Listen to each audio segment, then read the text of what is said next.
graduated from Rowan University in the spring of 2022 with a sports communication and media degree. I got to actually call minor league baseball and G League basketball games while I was in school. And then I graduated, and as soon as I graduated, I went to NFL Films in Mount Laurel, New Jersey. And as much as I loved that experience, I miss putting on the headsets. I decided, you know what, talk is cheap. I have a laptop that's in my house, and so 21 months later, here we are, still on YouTube, calling games and building an incredible, loving community on here with the people that I call my Philly freaks with a capital P and a capital H. We go live for every single Phillies, Sixers, and Eagles game, and we do it like old school radio play-by-play style. I'm Jason Joseph, and this is Play-by-Play with JJ. I showed a swung on, barreled it out to right field. Bye-bye baseball. That baby is long gone.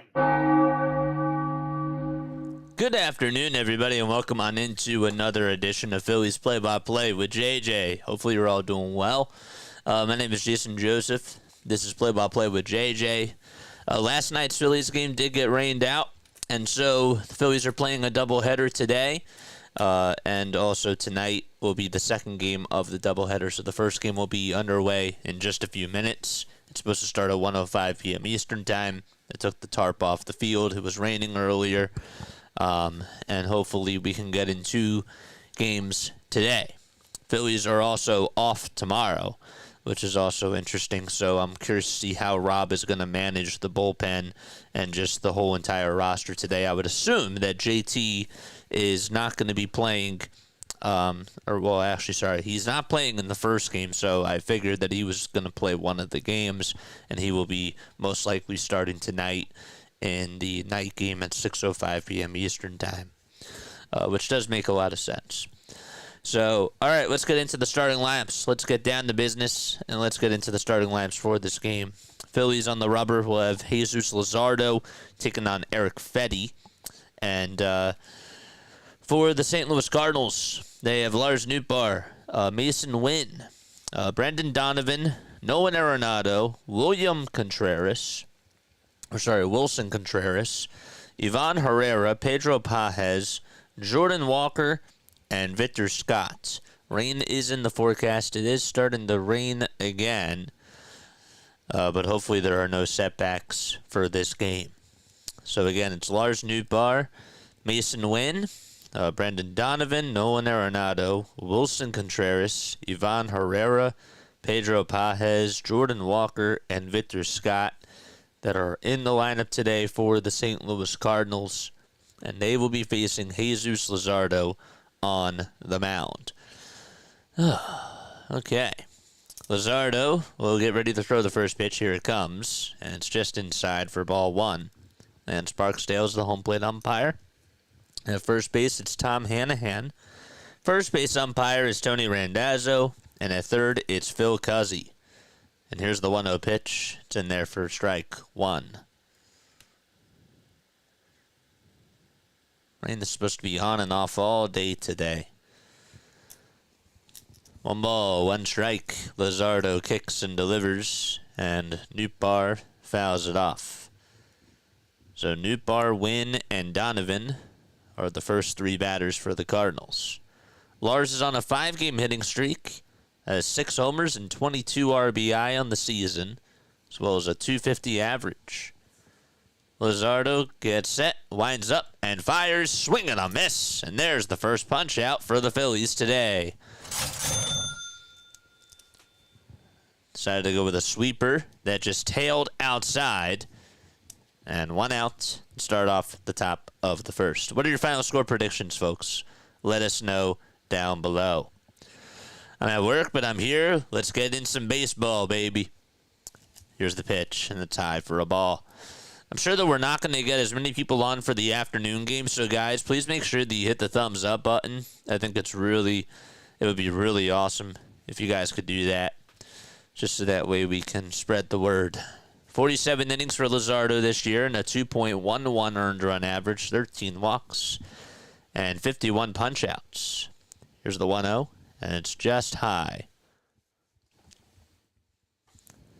This is Mason Wynn hitting on the right side. He homered in the first game of this series to give the Cardinals the lead in the 7th. 2-0, he pops it up towards the infield. Bohm says he has it, and he'll make the catch. Turner was right behind him, and the wind just blew it over towards the left side. Bohm shares a laugh with Trey Turner, and there's 2 away.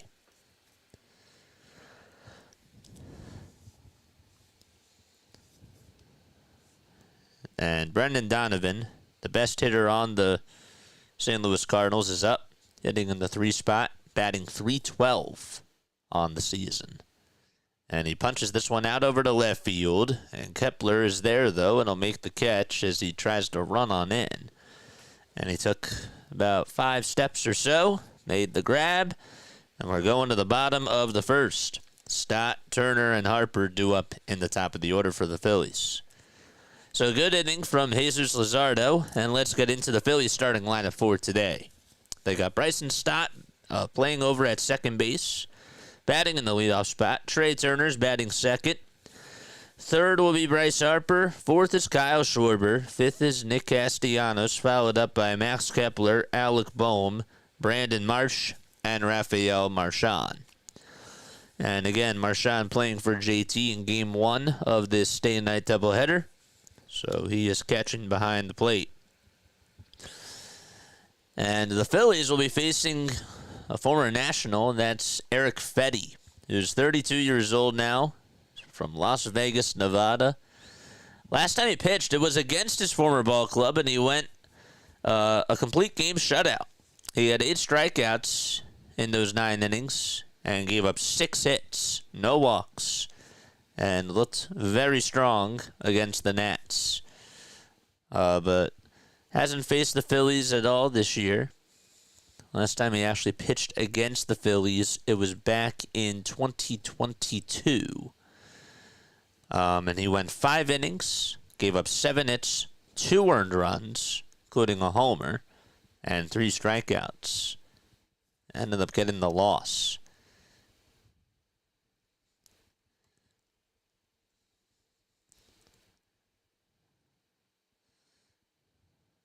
I don't know if he's ever gotten a win against the Phillies.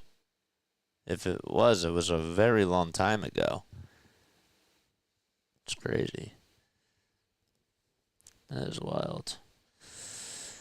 All right, so Stott, Turner, Harper, Schwarber, Castellanos, Kepler, Bohm, Marsh, and Marchand are the Phillies' 9 hitters for today. Last time he actually did win against the Phillies, it was back in 2018, June 29th. Got the win, and he actually gave up 5 earned runs in that game and 8 hits.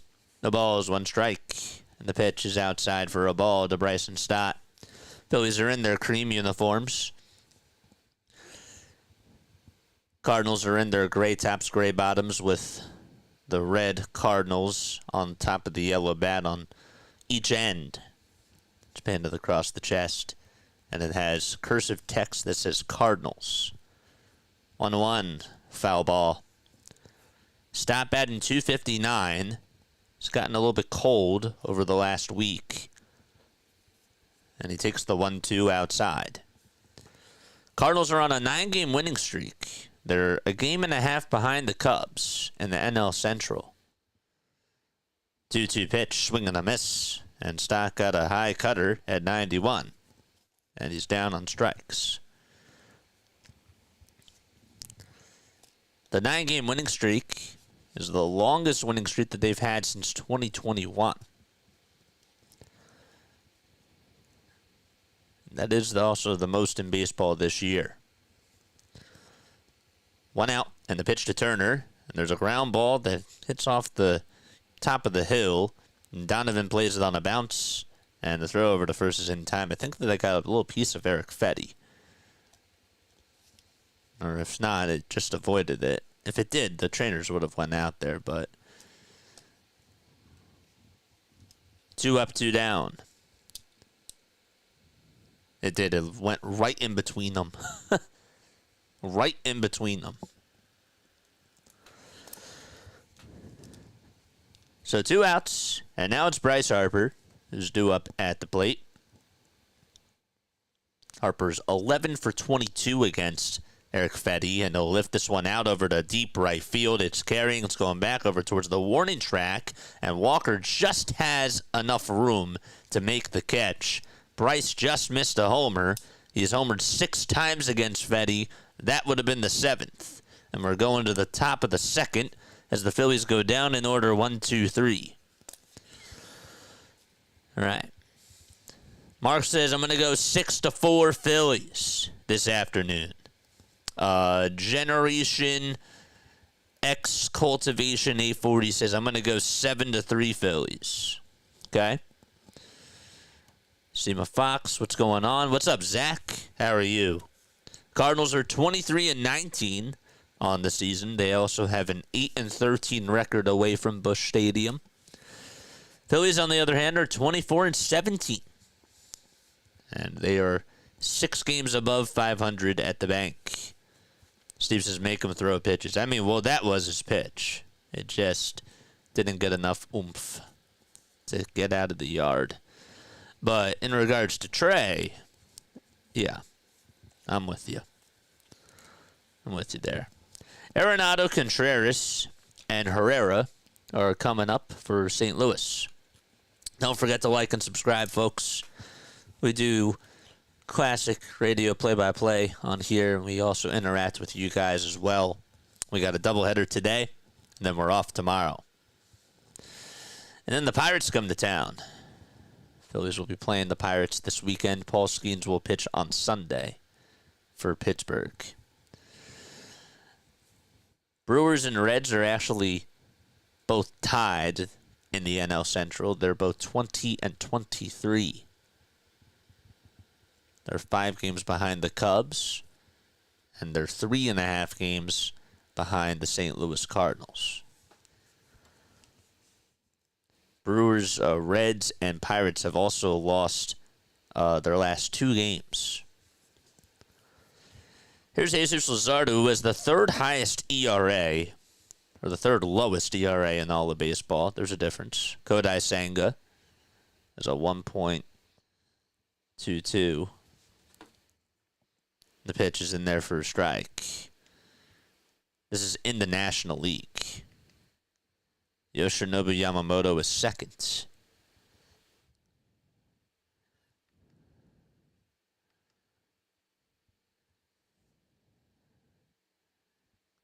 The pitch, it's in there for a strike.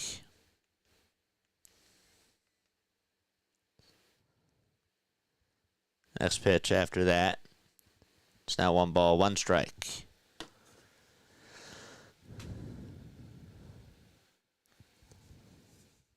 Luzardo kicks and delivers, and it's in the dirt for ball 2.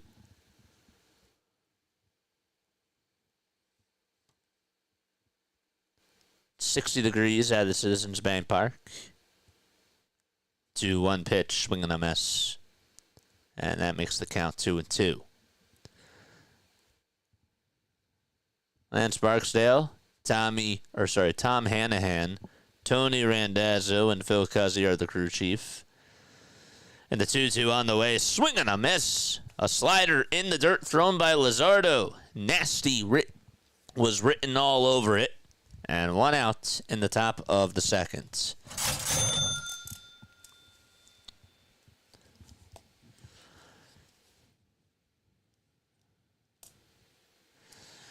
Congratulations to Corey Kluber.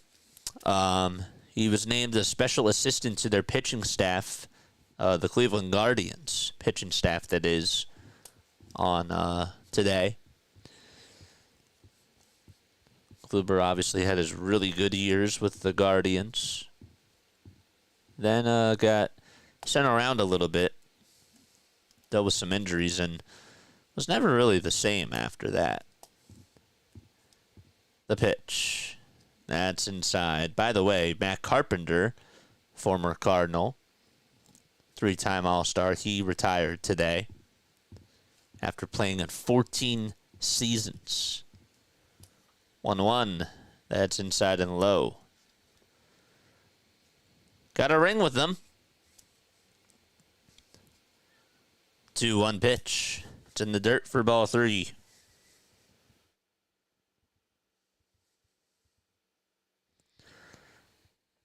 Herrera waits in the on-deck circle. He's been really strong ever since he's been taken over as the catcher. 3-1 pitch. That's inside for ball 4. That was a fastball at 98 miles per hour. So Contreras gets on with a 1-out walk. And Herrera is catching.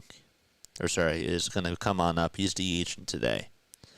It's funny, they have 3 catchers in their lineup. Even though they're trying to get Wilson Contreras off of his legs, and they're transitioning him over to first base. Herrera was going to foul the first pitch back. Not a lot of people here at the bank. It's not really nice weather out. Can't say you blame them. No balls, 1 strike. And the pitch to Herrera takes a fastball at the knees on the inside edge for strike 2. It was a very good pitch from Luzardo.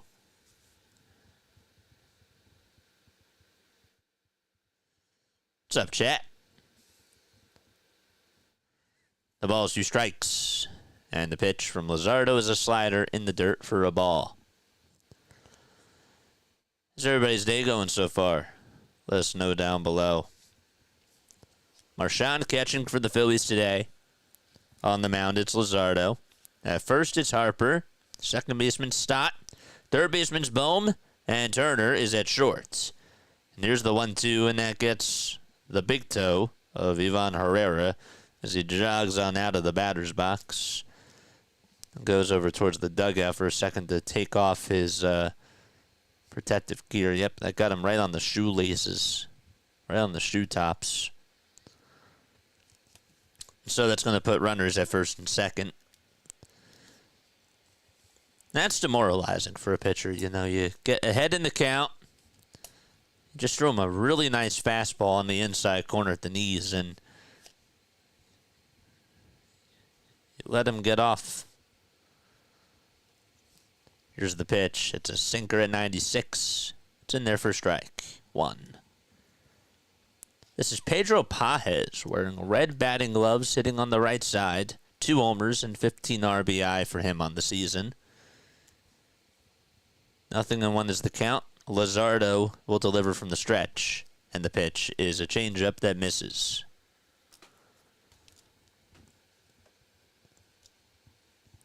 Two base runners for the Cardinals. 1 out in the top of the second. No score between the Phillies and the Cards.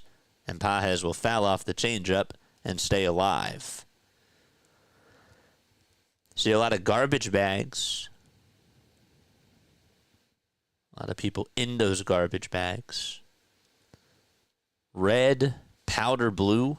Didn't even know that they had the powder blue ones, but they kind of look cool. Luzardo's trying to communicate with Marchand, and he gets the signs. Gets set at the belt, looks back at second, now back to the plate, and the 1-2 pitch, another swing and a miss. That sweeper certainly got Pages off guard. And 2 gone. 3 strikeouts for Jesus Luzardo today. So he struck out Lars Nootbaar, Nolan Arenado, and Pedro Pages becomes the 3rd strikeout victim.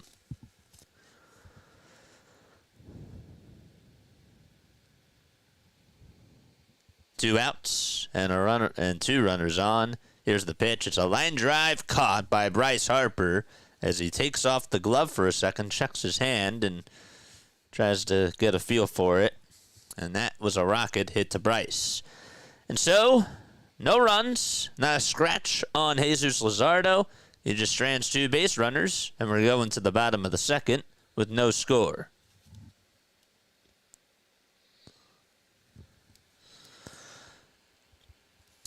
Phillies will have Schwarber, Castellanos, and Kepler due up in the batting order. Are we live? We have a very quiet chat today. Are we live? I just want to make sure that we're live. I mean, I could be talking to myself all day. But just Just want to make sure that we're live. We got 92 people on here watching. Okay, good. We are live. Let's see. We have 38 likes. Hit the thumbs up button. Hit the subscribe button as well. There we go. Now we're getting people talking. There we go. You are live. Sorry, working and listening. No. I understand. I want to make sure that we're live. That was the thing. Because I've done that sometimes. There was actually one time where I think I did like 4 innings and I didn't realize I wasn't live for any of it. And I was like, well, okay. Let's just do it again. Let's start the stream again. We're going to the bottom of the second. No score for the Phillies or the Cardinals. Schwarber will lead it off for Philadelphia.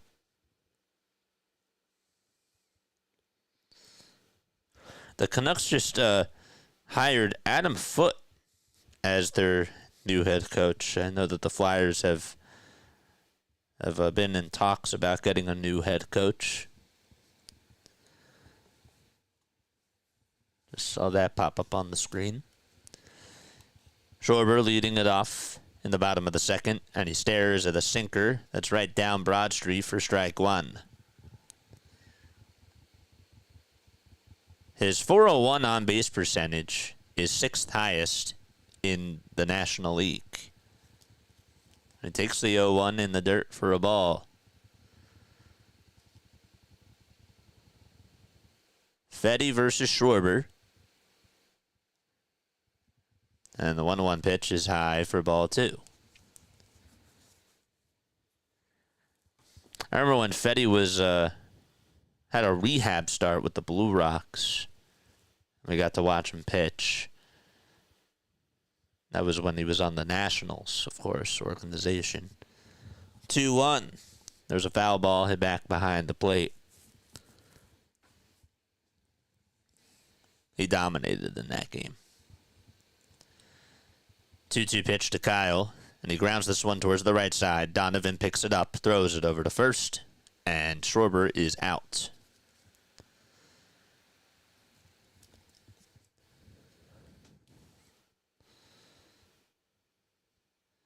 Today is Weather Education Day. I mean, that's it's kind of coincidental, I guess, at the ballpark. Weather Education Day. The pitch, there's a swing and a miss. I see some kids in attendance. This is Castellanos up. And the 0-1 is outside and low for a ball.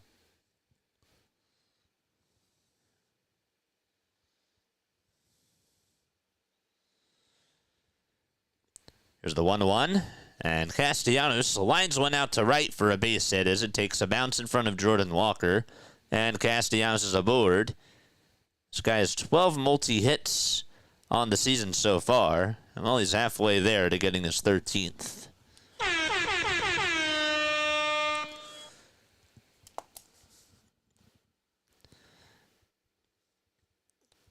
They have the NBC 10 crew over there. At 9:30, the gates were open for entry. Each attendee received an event rally towel upon arrival. The pitch is taken inside and low for a ball. And then from 10:30 to 11:30, they had a Weather Education Day program presented by meteorologists from NBC 10, including Brittany Shipp. I saw that on their Instagram page. As the pitch is fouled off by Kepler, joined by team members of the Franklin Institute. The program ended, of course, at 11:35, and attendees moved to their seats for the game. Lunch was also provided at the concession stands, and then first pitch was at 1:05, so they got to stay for that. 1 ball, 2 strikes to Max Kepler. He's batting .229 on the season. He's been cold over his last couple of weeks. And the 1-2 pitch is in the dirt for ball 2.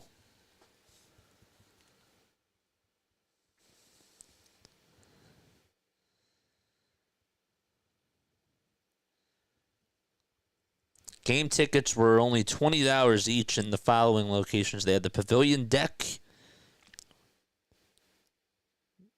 and a couple right by the Terrace Deck and Terrace. 3 balls, 2 strikes to Max Kepler. Castellanos over at first. We're in the bottom of the second. There's 1 out. And Max will call for time. I'll take a couple practice swings.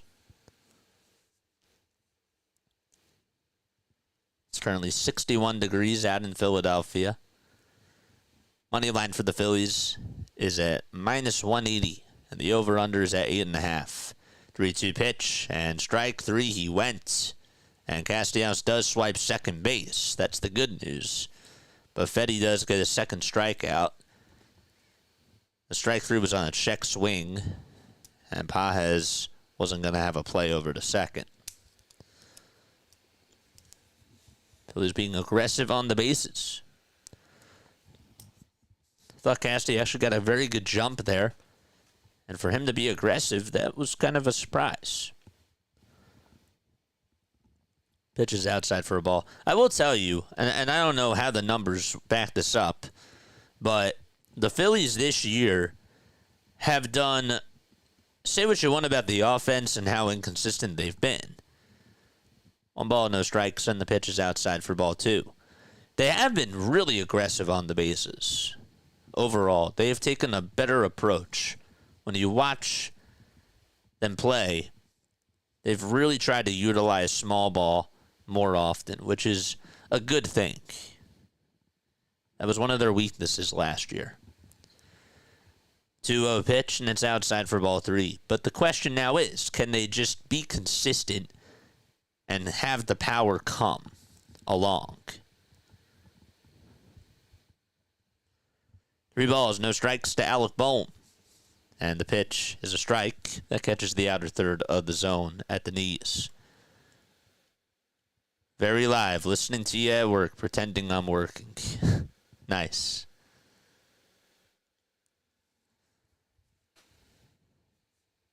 Three-one pitch. And that misses down for ball 4. So Bohm does get on with a walk. That pitch could have gone either way. Casty stays put at second, and Brandon Marsh is up at the plate.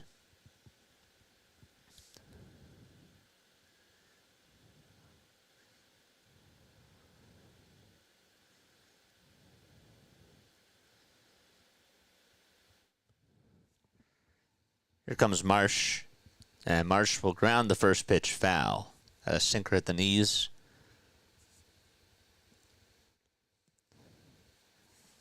There's wet. And that's probably not from the rain. He's just hitting 186, but he's been hitting the ball better ever since he came back from AAA. Remember, he was on the injured list. 0-1, and he takes a sweeper at the knees for strike 2. Fedde with 28 pitches. Casty's over at second. Bohm's at first. 2 away in the bottom of the second. No balls, 2 strikes to Brandon Marsh. And the 0-2 on the way, swing and a miss. And he chases after a cutter above the zone. And he's down on strikes. 1, 2, 3. And the Phillies strand 2 base runners. And we go to the top of the third. No score out at Citizens Bank Park.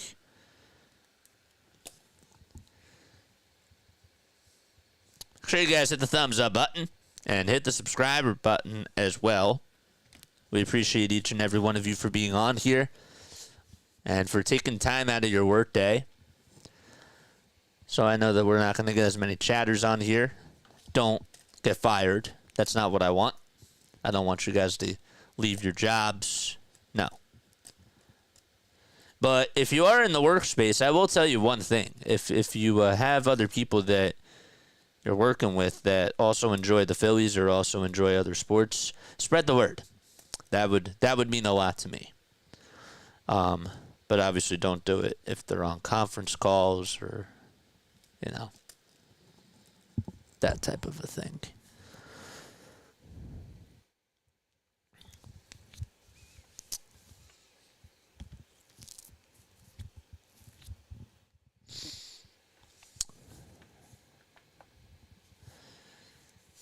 So we're going to the top of the third. Any other games on right now? There are. We got the Guardians taking on the Brewers. They're in the top of the second. Milwaukee is threatening with 1 out. They have 2 runners on base. Also have the Orioles playing a doubleheader against the Minnesota Twins. It's 4-3 out in Baltimore. They're in the bottom of the 5th. And then tonight, we got a lot of games tonight. I guess some of these games are going to be doubleheaders tomorrow too, from what else got rained out yesterday.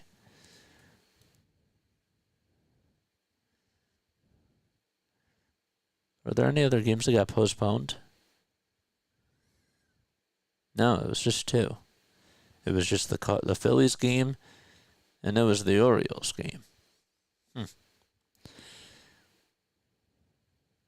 Bill Henley's in the booth. Wow. The ball is 1 strike, and this is Victor Scott II who's up. And here's the 0-1 pitch. He'll lift this one out over to center field. Not that deep, though. Pretty playable for Marsh as he comes jogging in and makes the catch. And 1 away. And we'll flip the lineup card and go back to the top of the order. Lars Nootbaar, who struck out in his first at-bat. Try to get some redemption. Mets play the Pirates tonight at 7:10. Yankees are out in Seattle at the T-Mobile Park. That game will be at 4:10. Giants are hosting the Diamondbacks at 3:45 in the afternoon today. Here's the lineup and the pitch. And that's a foul ball. Game 2 of the Orioles doubleheader will be at 3:35. 0-1 pitch. Check swing. Did he go? They say no. Phil Cuzzy at third base.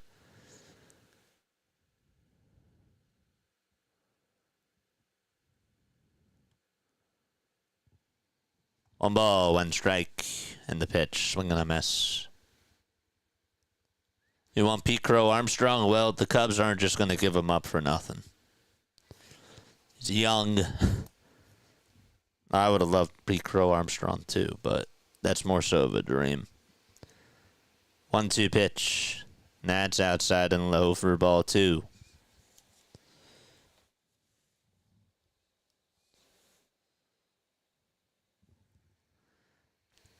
The 2-2. And there's a check swing foul ball towards the third base side. Luzardo so far, 2 1/3, 3 strikeouts, no runs, and 1 walk. 2-2 pitch, and the sinker was inside, and Nootbaar did not go. Count's now full at 3-2. Lefty versus lefty. And Luzardo fires. And Nootbaar gets a piece of it and stays alive.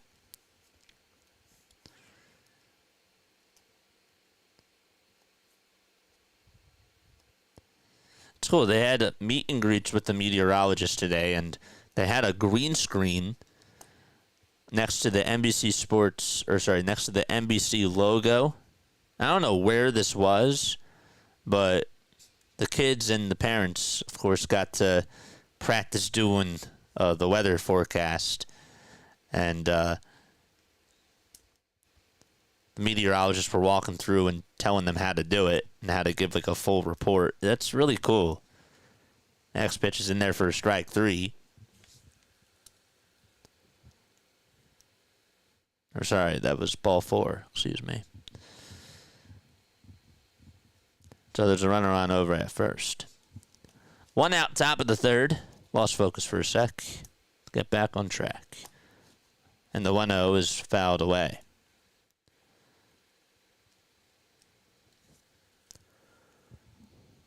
There's Mason Wynn who's up. Sitting on the right side. Luzardo will deliver from the stretch as he looks back at home plate, now back to first. And turns again over to first and fires over to first base, and Nootbaar is safe.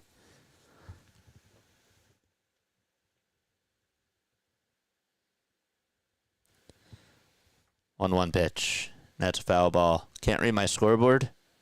Well, there's nothing I can really do about that.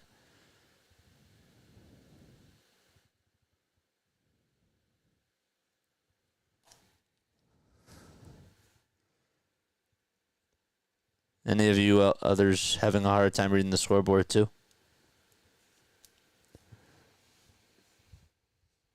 You can zoom in on your phone on YouTube, you know.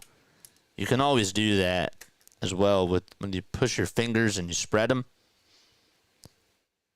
Your thumb and your pointer like this. 2 balls, 2 strikes. And the pitch is fouled back towards the screen. Brewers just took the lead against the Guardians and lead at 1-0 on Jake Bauer's RBI double. 2 balls, 2 strikes. And Lance Barksdale steps in front of the catcher in front of home plate. And now goes back to his spot. Wind called for time. He has 2 silver necklaces on. 2-2 pitch. It's grounded over the shortstop. This should be 2. Underhanded throw to second. There's 1. The throw to first was a little bit low by Stott, but Harper able to catch it. And a 6-4-3 double play is what ends the top of the third. Bottom of the third coming up for the Phillies. No score at Citizens Bank Park.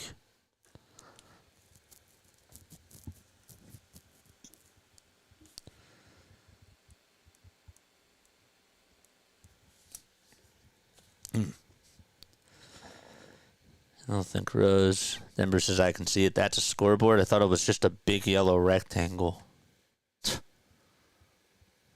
Were you joking with me or are you being serious? Cal says it looks good my way. Because sometimes I can't take you seriously.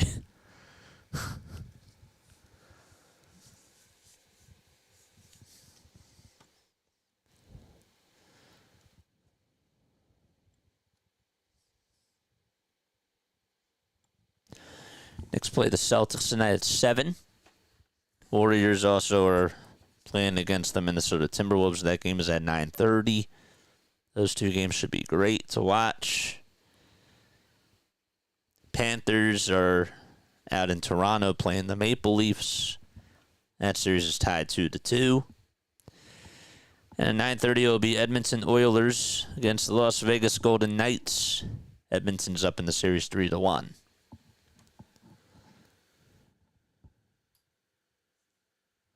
No, I can't read any numbers on it, but I figured it was just my eyes. Yeah, again, if you zoom in on your phone, you should be able to, press your fingers on the device and then just spread them out like this.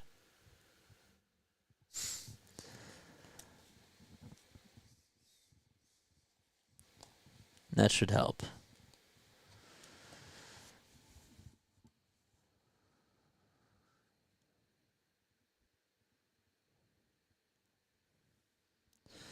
Here's Rafael Marchand. 9-1-2-2 up in the batting order for Philadelphia. And Marchand takes a sinker on the outer edge for strike 1. He had that one game this year where he had 3 walks. And other than that, really hasn't given any production at the plate. Not saying that walks are production, but, he was getting on base. But he hasn't really gotten on base a lot of the time. 1 ball, 1 strike. And the next pitch is way up high and way outside.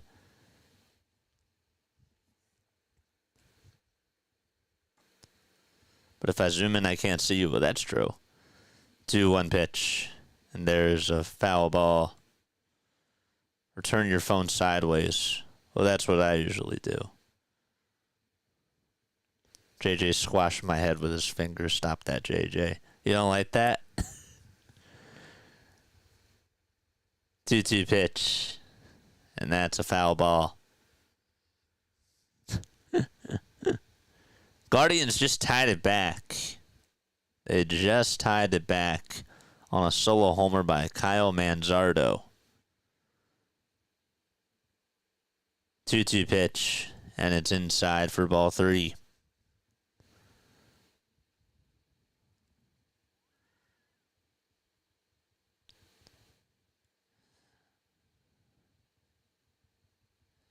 Three balls, 2 strikes. And here's the pitch just inside. Great eye by Marchand. And he gets on with a leadoff walk here in the bottom of the third. Fedde did not get the call. It was just a hair inside.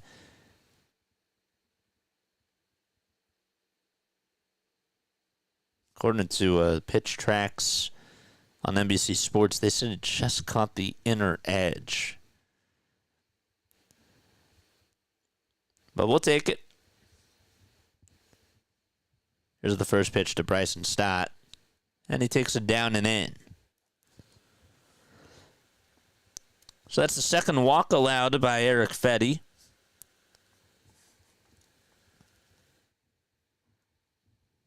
Stott struck out swinging in his first at-bat and pops up the 1-0 out of play over towards about the 10th row or so by the third base side.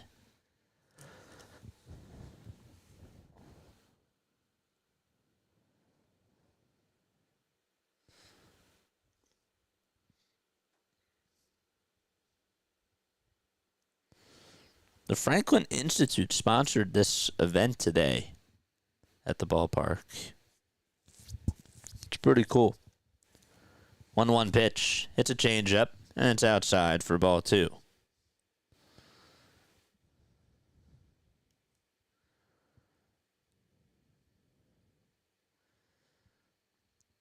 Fedde kicks, fires, and that thing is hammered out over to center field. It's going to be caught, though, by the center fielder, Scott. And the throwback over to first to get Marchand is in time. Marchand thought that thing was going to drop and was nowhere near first base. And so that's going to go down as an 8-3 double play.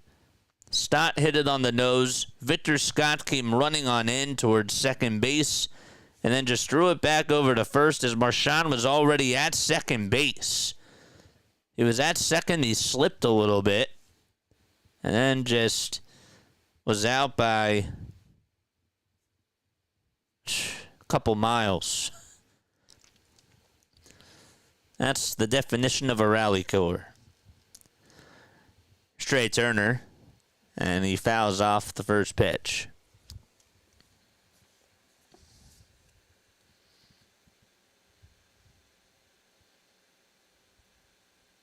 It's an 8-3 double play. Turner grounded out in the first, and he swings and misses at the sinker for strike 2.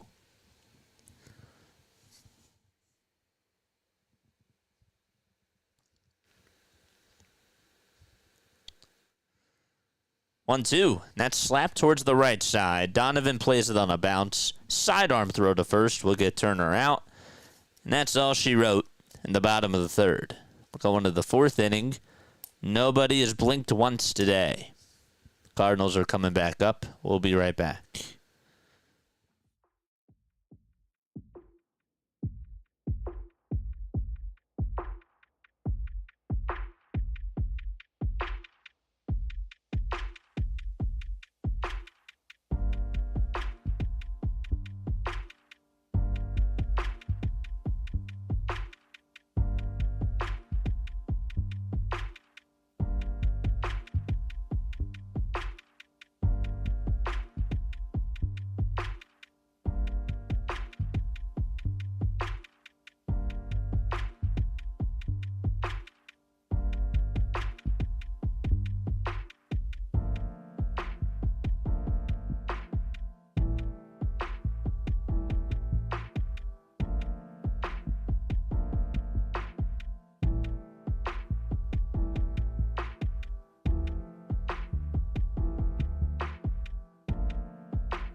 All right. No post-game show after the first game of the doubleheader. I'll do like a little quick recap. And then I'm going to eat some dinner. It's probably a good idea of something to do in between the games. So. All right. So we're going to the top of the fourth. And Jesus Luzardo will be back out there on the hill for Philadelphia. First pitch to Brendan Donovan, and he lines this one over towards first base. It's played on the hop by Harper over at the line. Flips it back over to Luzardo, who covers the bag. And one away on one pitch. Harper rocking that fade.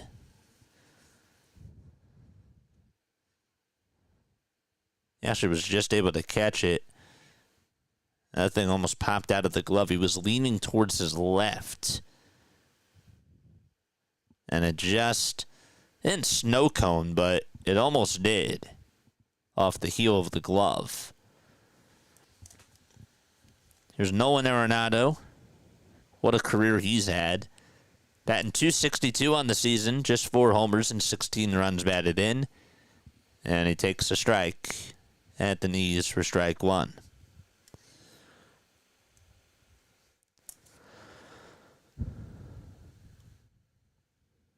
Oh, one pitch. It's rolled over towards the left side. Turner plays it, fields it, and gathers it, throws it over to first, and 2 up, 2 down.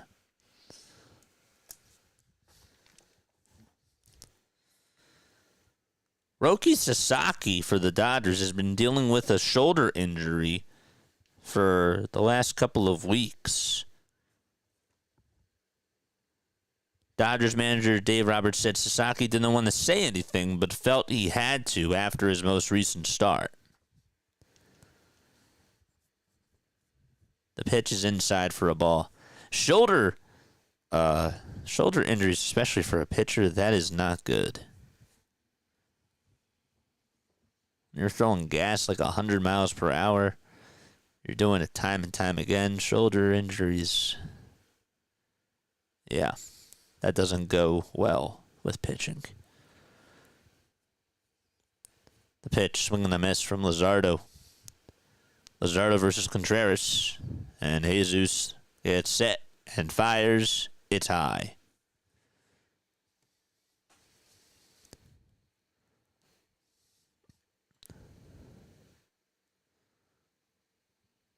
Two balls, one strike. The windup, the pitch. It catches the inner third of the dish for strike 2.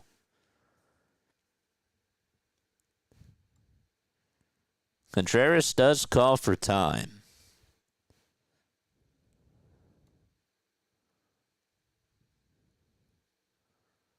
Wilson in 153 at-bats has 39 hits, including 6 homers, 7 doubles, and 23 RBI, which is the most on the team. The 2-2, he lines this one out to left field. It takes 2 bounces in front of Max Kepler, and he's aboard as Kepler throws it back in over to second. And there's a hit for Wilson Contreras, who's now recorded a hit in 4 of his last 5 games. It's also the first hit of the day for St. Louis. Herrera, who got hit by a pitch his last time up, swings and misses and gets down on a knee on a pitch that was in the dirt at 87 miles per hour.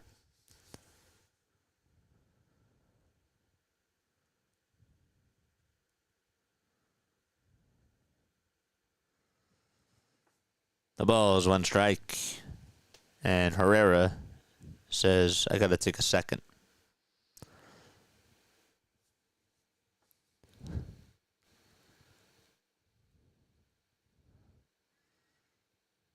Contreras, who is over at first base, has 2 stolen bases on the season. The windup, the pitch, and it's now a 1-1 count.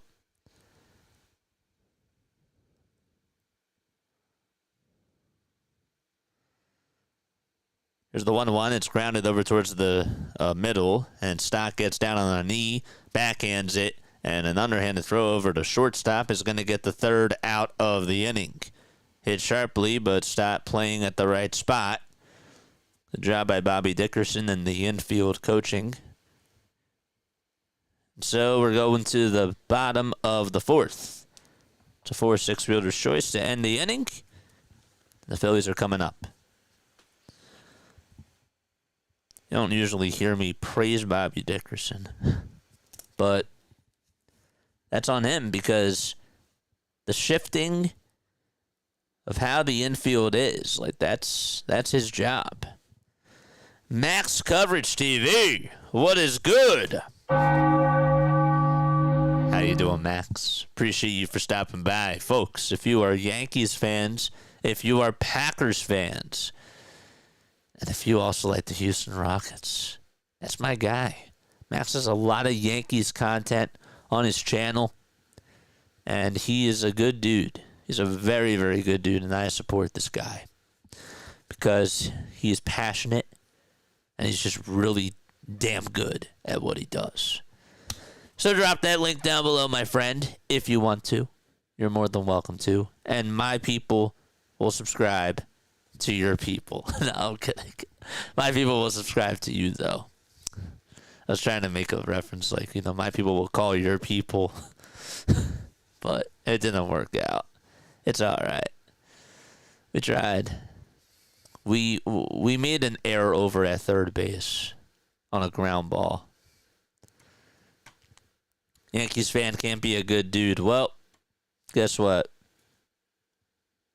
He's a good dude. There's Braves fans that are good dudes that are on here. And there's Mets fans that are good people on here. So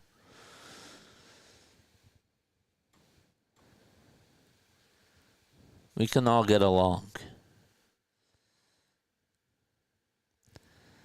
The pitch from Bryce, and it's high for a ball. I think we do a pretty good job at positioning on the defensive side.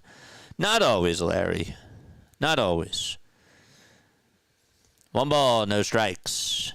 And the pitch is high for ball 2. Sometimes they'll have a right-handed hitter up, and I'm questioning why isn't Bohm playing over towards the line with runners on, with a runner over at first and second.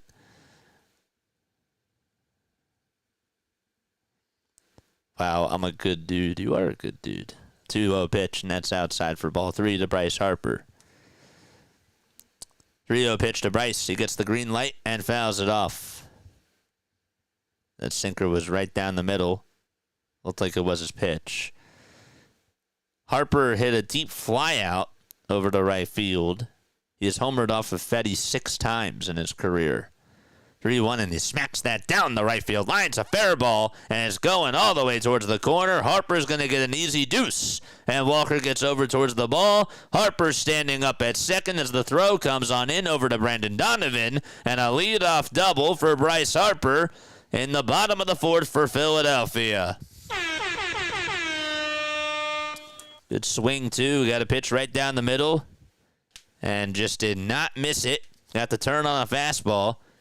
And launched it out to right. And here comes Kyle Schwarber to the plate.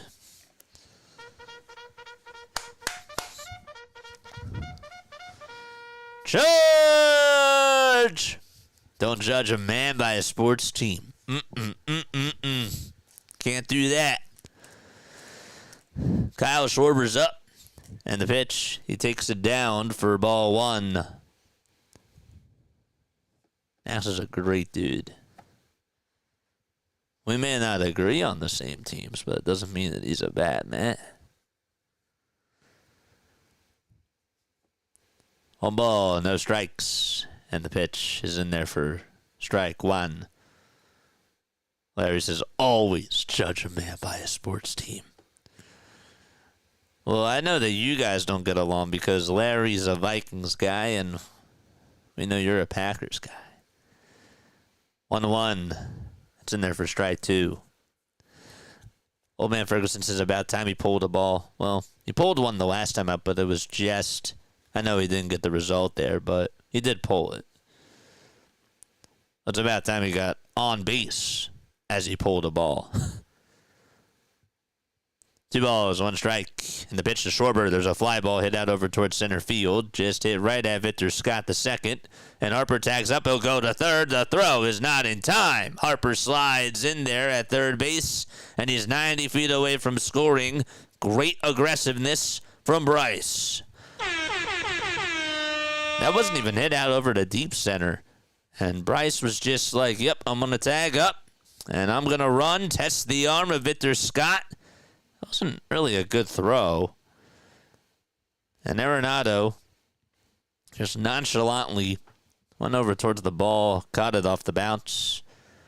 Here's Nick Castellanos, and he takes it wide for ball 1.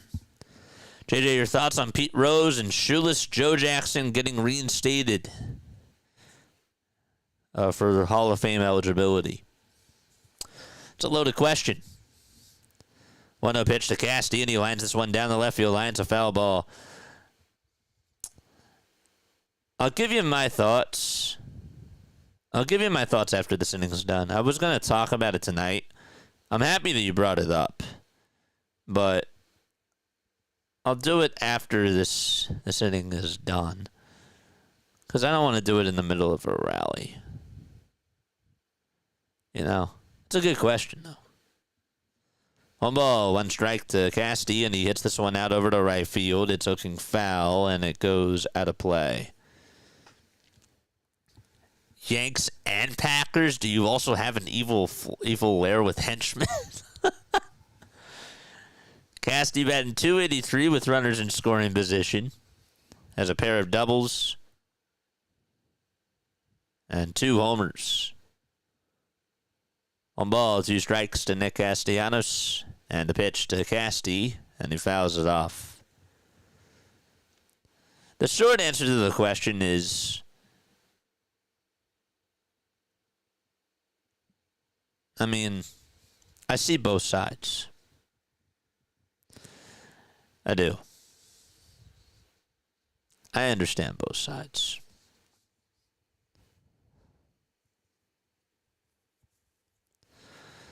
But I will seriously give you my opinions after the inning.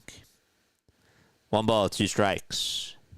Fedde comes set and fires, and this is grounded over towards the left side. Diving stop by the shortstop. Throw over to first is in time. That was a heck of a play by Mason Wynn. That saved a run right there. And Harper wouldn't have been able to go home. Wynn just got right on his belly. Stare back at third, and then just threw it over to first.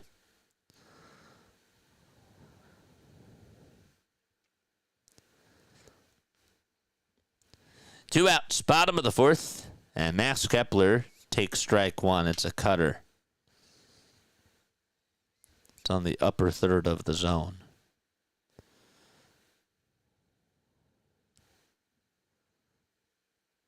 The ball is 1 strike. The pitch. It's bouncing in the dirt for a ball. There's no one Arenado over at third. Took off his cap for a second.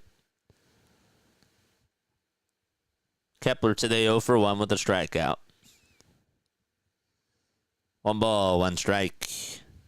The pitch. Way up high. And outside for ball 2.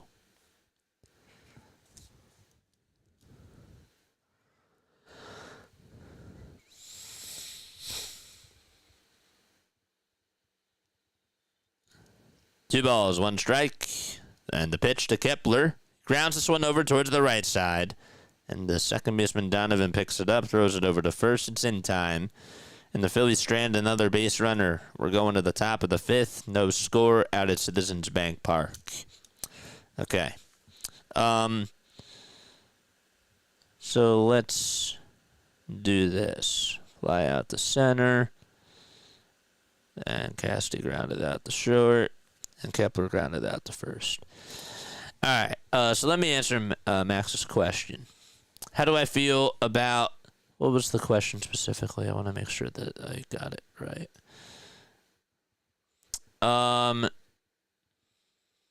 Don't judge a man by a sports team. Where was it? JJ, your thoughts on Pete Rose and Shoeless Joe Jackson getting reinstated for the Hall of Fame? I'll be honest with you. I don't know enough about Joe Jackson, so I can't speak on that. I can't. So I'd be wrong if I spoke and I gave my thoughts on that. Pete Rose.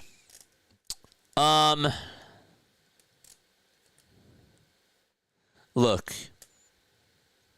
say what you want about Pete as a human being. Say what you want about him as a person. The game is the game. What happened in the game happened in the game. Did he cheat? Yeah. Or no, sorry, did he bet? Yeah. Never owned up to his mistakes. That's all he had to do. Own up to them. And he didn't do that. That's on him. But my thoughts about it are that just because he played, just because he was a good player, meant that he's a good player. Like, he is one of... I think that Pete Rose was a big figure in baseball. The way that I look at the Hall of Fame is, where did you mark your territory on the game? What kind of influence did you have? And Pete had a pretty big influence. And so for that reason, I think he should go. And I think he should be in. But that's just me. That's how I feel. Getting into the Hall of Fame, to me, doesn't... It bears much more into how did you play. The ball's 2 strikes. We're in the top of the 5th. And the pitch is inside for a ball.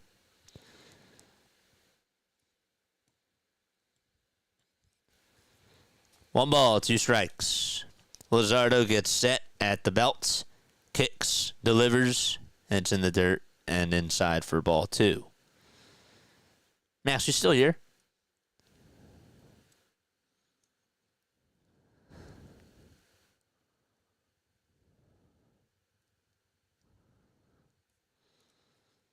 Two balls, 2 strikes. And the pitch, it's grounded over to third. It went underneath the glove of Bohm. Turner backed him up. The throw over to first is off the line. Harper did catch it. It actually was on the line, but Harper had to run in to make the catch.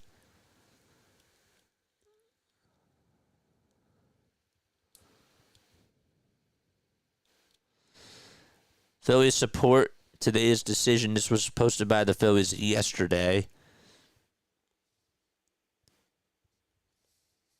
By Commissioner Manfred and Major League Baseball to remove Pete Rose from permanently ineligible list.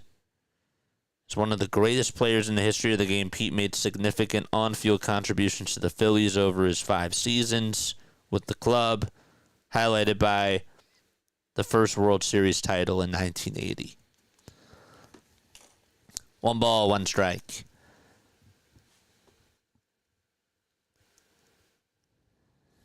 Luzardo comes set, and he fires. He grounds this one over to third. Bohm has it, throws it to second for 1. The throw to first. Not in time. Walker beats it out.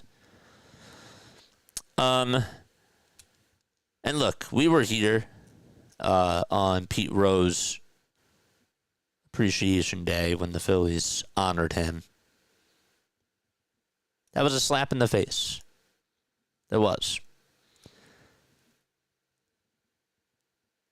The thing that happened to Alex Coffey, that was not cool at all. What he said on the broadcast, not cool. But, again, if you're asking me for my opinion, to me the Hall of Fame is about what you did as a player, what you did in the sport. Pitch. It's in there for strike 2. The throw over to second base. It's going to bounce off the helmet of Jordan Walker, and he will stay put at second base. Turner had to run for the ball. And it didn't bounce too far away from him. Turner actually tried to catch it, and it actually bounced off of his glove.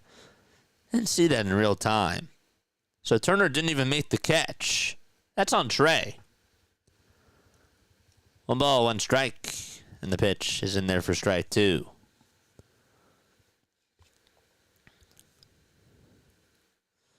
But Rose bet on his own team to win.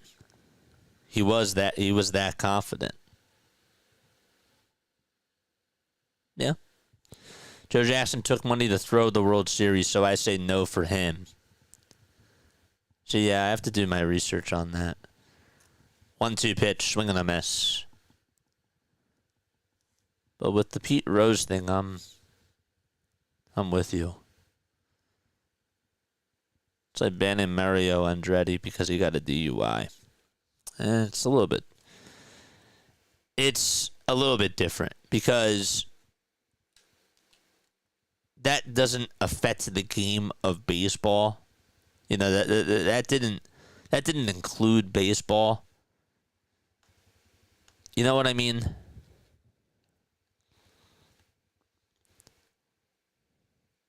It's like you can't even make a comparison to it. Yes, Larry. That's right. 1 ball, 1 strike. That's actually a very good comparison there.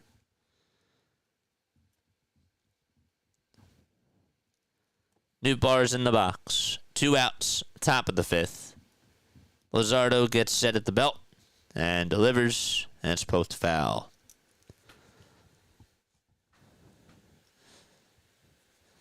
It's an interesting conversation. It is.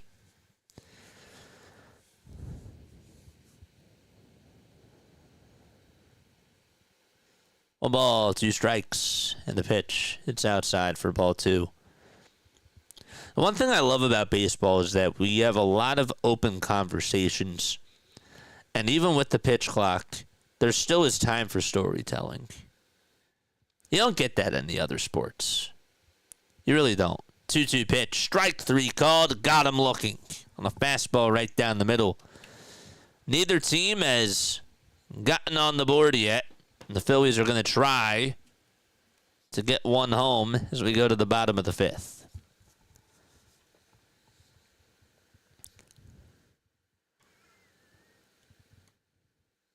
Where can I watch this at? You can watch it on here. You just can't see the game on here.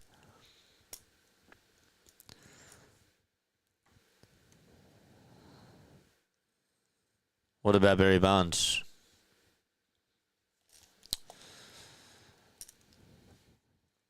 What about Barry Bonds? What about Sosa? What about that steroid era?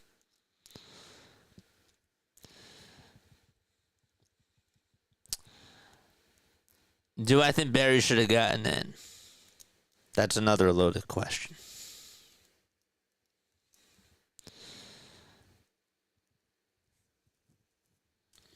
My answer changes. It does. It does.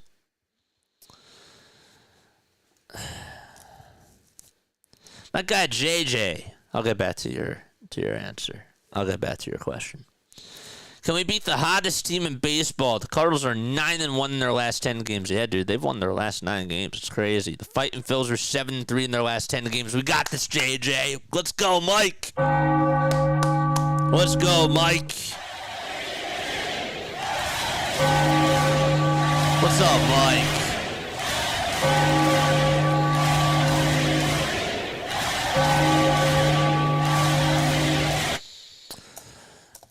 My thoughts about Barry getting in. Should he have gotten in or not? That, to me,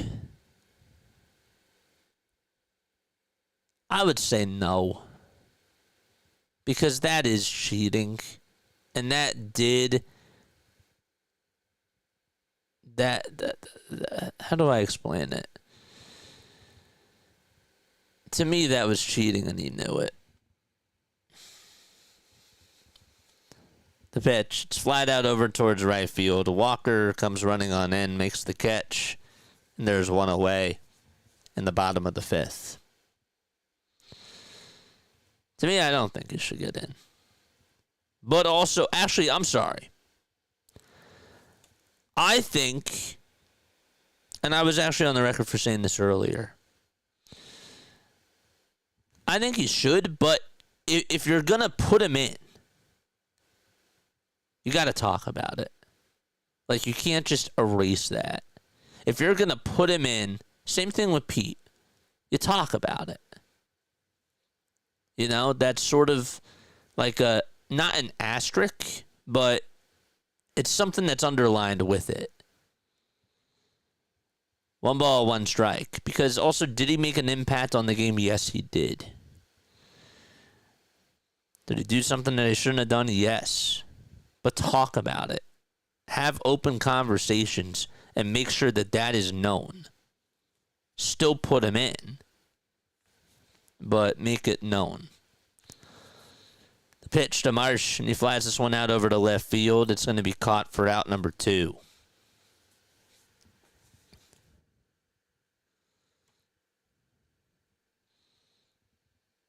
Two outs.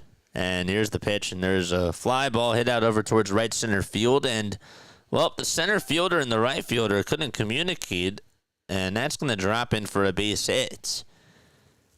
So, a 2-out single. Walker and Victor Scott II almost collided there.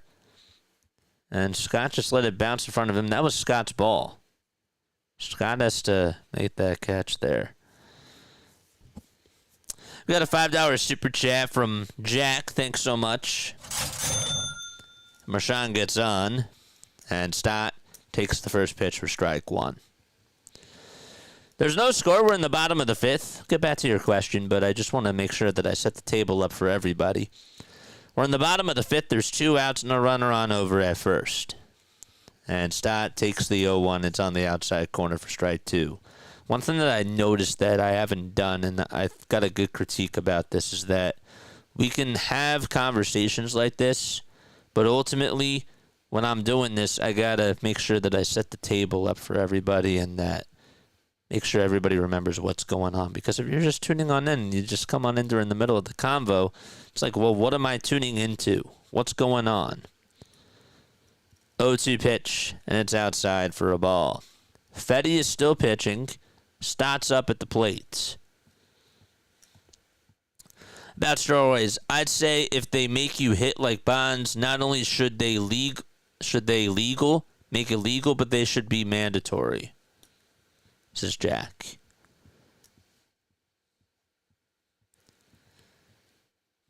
Two balls, 1 strike, and here's the pitch. It's in there for strike 2. Mike says, I agree. Let's go. 2 balls, 2 strikes. Go subscribe to Mike Sports Vibes, folks, please. Mike Sports Vibes ballin'. That's where he covers the Phillies and the Sixers. 2-2 pitch. It's grounded towards the right side. Scooped up by Donovan. He'll throw it over to first. And the 3rd out is recorded. We're going to the top of the 6th. No score in this one. Phillies versus Cardinals. The Hall of Fame has always been kind of a joke, really, says Larry. So then here's my question. Okay, we're having this conversation. And I know maybe I could make this into a separate podcast. And this might actually be really good content. Maybe that's what we'll do. Okay, I'm going to table that. I'm going to table that.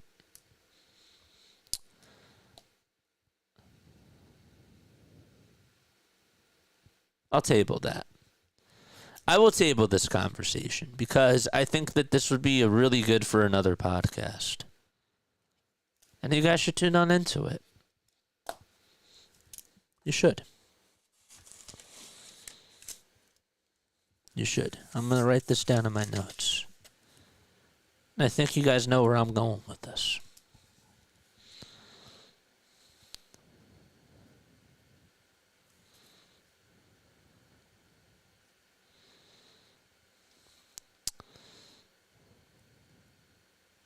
I'll tease one thing. Okay. I'll do a little tease here.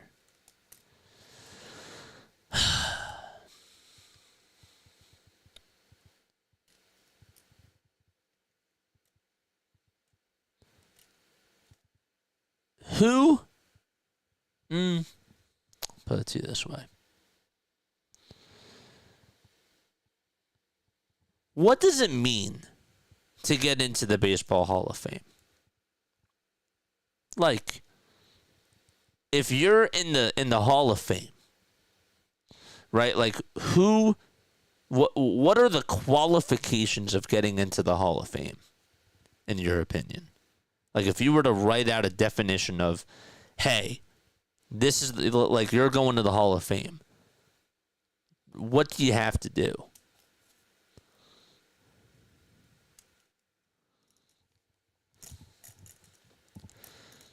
That's a loaded question, I know, but I'll tease that.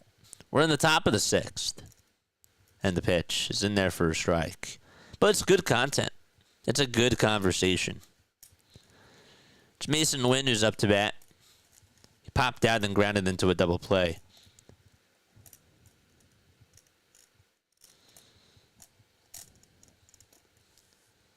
Pitch, swing and a miss. It means some old guys voted you in. So what? So are you saying that there shouldn't be a Hall of Fame? The ball is 2 strikes, and the pitch is in the dirt for a ball.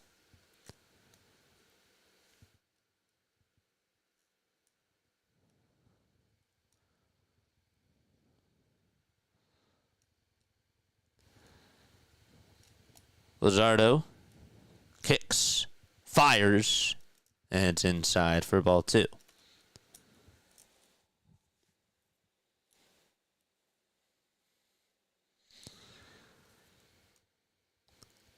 The 2-2 offering. It's chopped foul.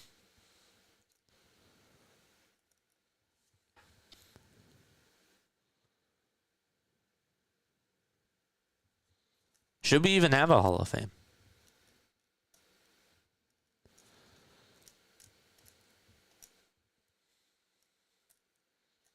I'm going to start a Hall of really good, and Bobby Abreu's going to get in. 2-2 pitch. That's grounded foul.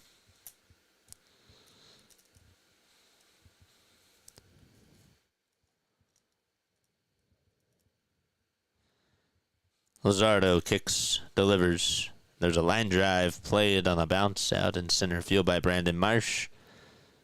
And a leadoff single.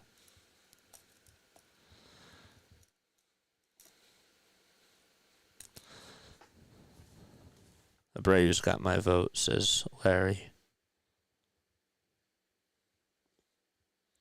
But no, I want to do this exercise with you guys. Should there be a Hall of Fame? Should there be a Hall of Fame?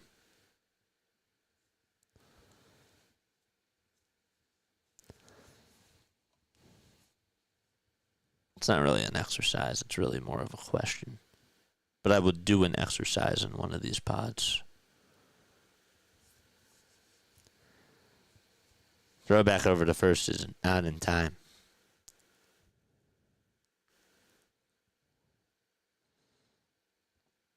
Not everyone can agree on who should be in, so what's the point? Well, not everyone can agree on the rules of baseball, so what's the point of making a rule for baseball? Like the ghost runner. You know, like people don't like that. Some people still don't like the DH, like the universal DH. So what's the point if we all can't agree? If we all can't agree on some of the rules, what's the point of playing? You know? Throw back over to first. And Harper's going to make a throw over to second base to try to get Wynn out. And the tag, they call him out at second. They are challenging this, though. See if he's out at second base. I agree, Larry. It's subjective. What's normal for the spider is chaos for the fly. But aren't rules subjective too? Like the balk?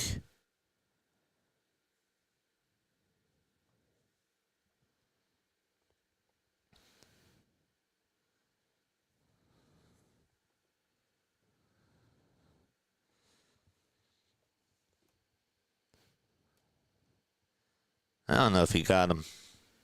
I don't know if he got him or not. Trey is so bad at swiping. I don't know what it is. He's just not good at that. All you got to do is just get the glove down. And he just can't do that for some reason. That should have been an easy out. Just lay the glove down.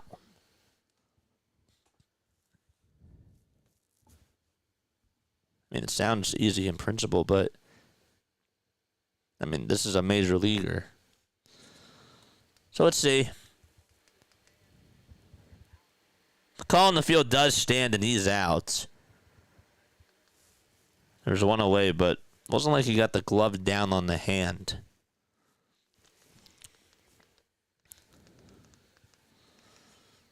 So there's one away in the top of the sixth. Snowballs, one strike. Luzardo leads Major League Baseball in pickoff attempts. Did not know that.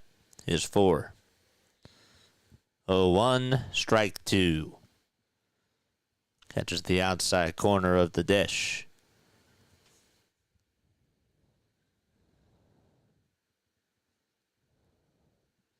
Oh, 2 pitch, swing and a miss. And Luzardo gets his 6th strikeout of the day. Here we go. Nothing wrong with having the Hall of Fame. Those who don't want to go don't have to go. It's all good, says Laurie.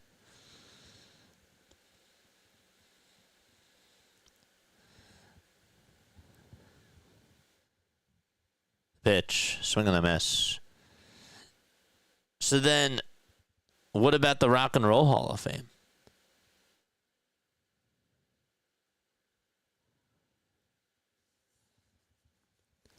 One ball, one strike. But the rules are enacted and affect the gameplay. They're not just opinions. Right, but as the 1-1 is popped up over towards shallow center field, Stott gets under and makes the catch, and we're going to the bottom of the 6th. Still no score between the Phillies and the Cardinals. The rules are enacted, and they do affect the game. Yes. They're not just opinions. That's fair. I see your point. I do see your point.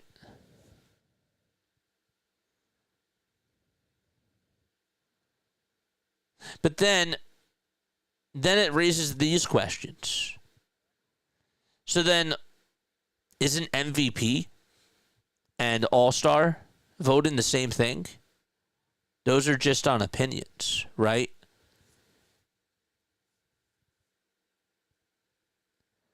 All the accolades, isn't that the same conversation then about, isn't that a similar conversation because it's not affected by the gameplay and that's more subjective?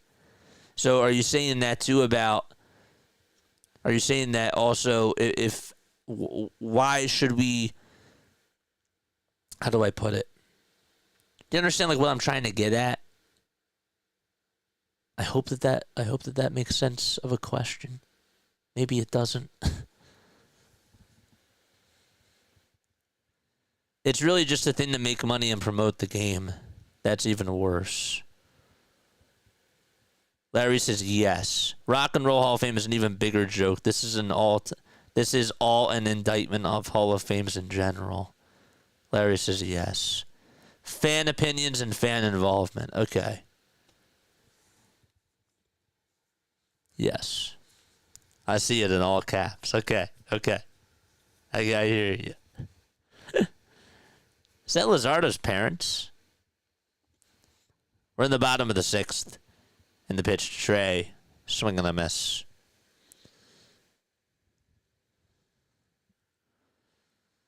Ryan Spader just tweeted out, should the Phillies retire Jesus Luzardo's number now or wait until he's finished with his start?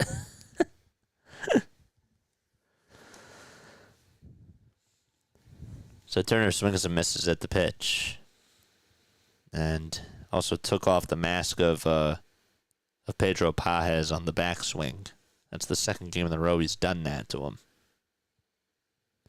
The ball is 1 strike. Fedde's still pitching. He has 73 pitches. Who is the quote-unquote best is always subjective. Hall of Fames try to make it objective, says Larry. Fool's errand. The ball is 2 strikes. And Turner almost got him again. Come on, Trey. Just shorten the swing. Don't hit him.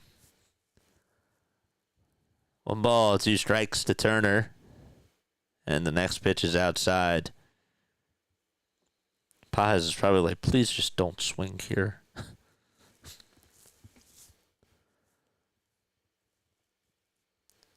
2-2 pitch to Turner. It's outside and low for ball 3. Johnson get Hoskins back. That was Peso. 3-2 pitch, and it's outside and low for ball 4, so Trey doesn't even have to swing. And he gets a free base. So he's over at first. Leadoff man aboard.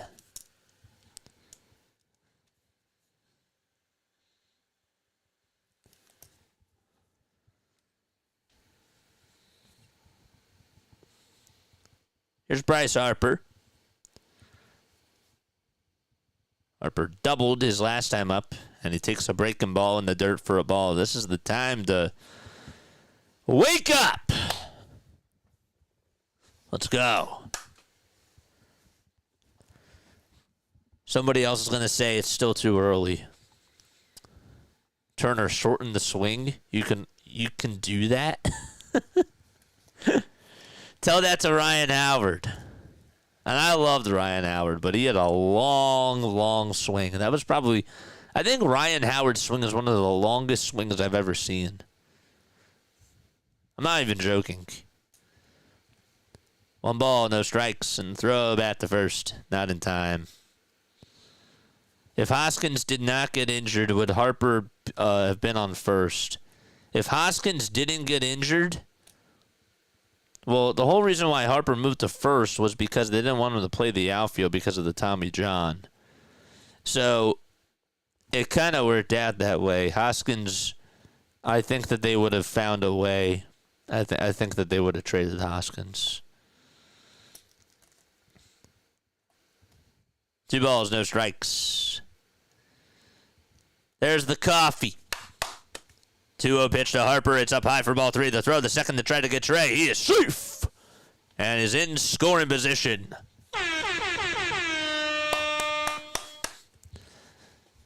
All right. It is wake-up time. Joe West ejected his mother-in-law. He hung on to the base. Good job by Trey.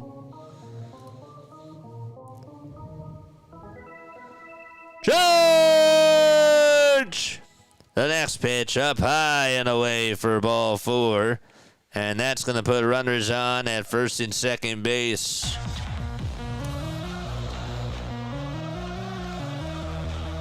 Where are my rally towels at? Where are my freaks at?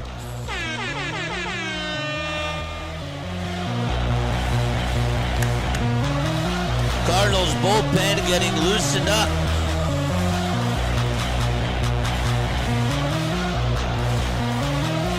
All right.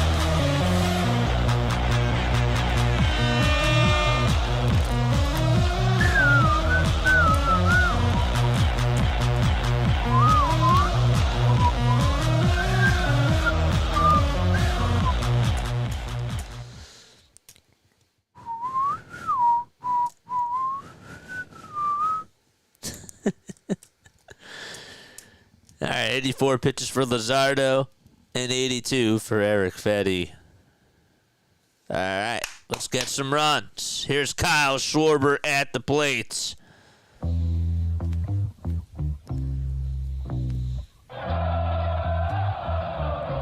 Eight seconds left on the pitch clock. First pitch way up high and way outside for ball one. Fedde's getting pretty wild here. 2 walks in a row allowed by Fedde, and Ollie Marmol stays put. 1-0 pitch outside again for ball 2. If there's anything that you've learned, take, and oh yeah, take a pitch. 2 balls, no strikes to Schwarber, and here's the pitch. That catches the outside corner for strike 1. We the fans are the real Hall of Famers. You're not wrong there, Larry. Without us, there are no pro sports. You are right. Absolutely. It's funny, but you're right. 2-1 to Schwarber. He pops it up over towards the middle infield. And Arenado gets under it, makes the catch. Camera had to pan over towards the left. And Schwarber pops out. Got himself out there. Hey, if he doesn't extend the streak, he'll extend the days if he gets on tonight. So, put that in the history book. Castellanos is up. And Nick takes low and outside for ball 1.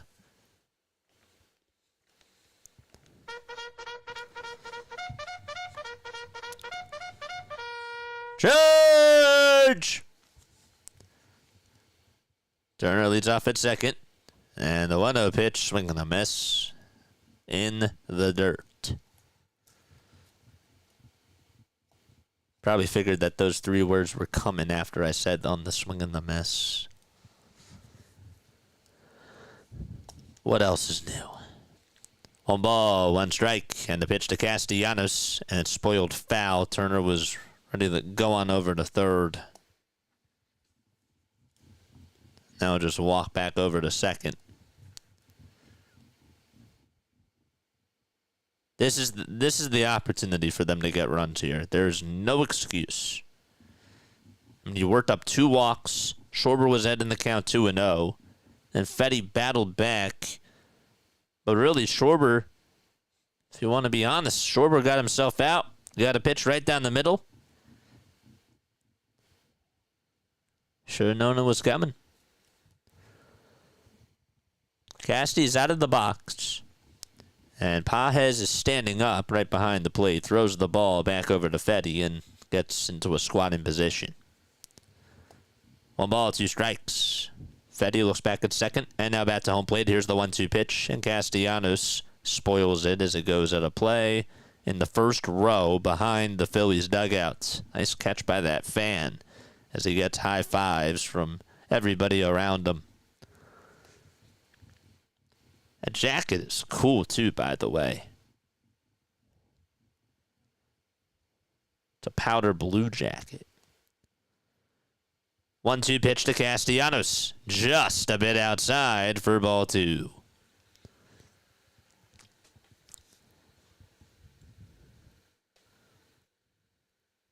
You are 100% serious about that. I know you are. It's funny, but you are serious. And you were right. 2 balls, 2 strikes. Fedde was thinking about throwing it back over to second. And he stepped off the mound for a quick second. He's getting ready to throw. Here's the 2-2. And Castellanos pops it up over towards the first base side. Get out of play. And it just does. Went into the stairwell.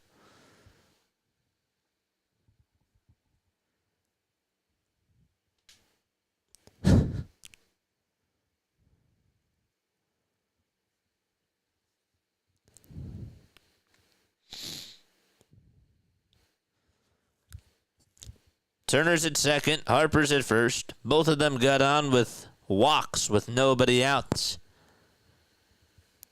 There's one out, and we're in the bottom of the sixth, still knotted up at 0 apiece.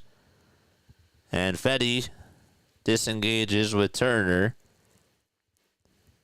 and he'll reset again.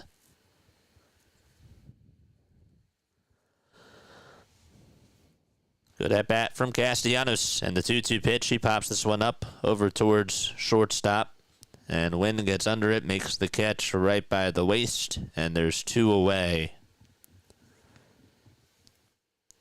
Casty also has a long swing too.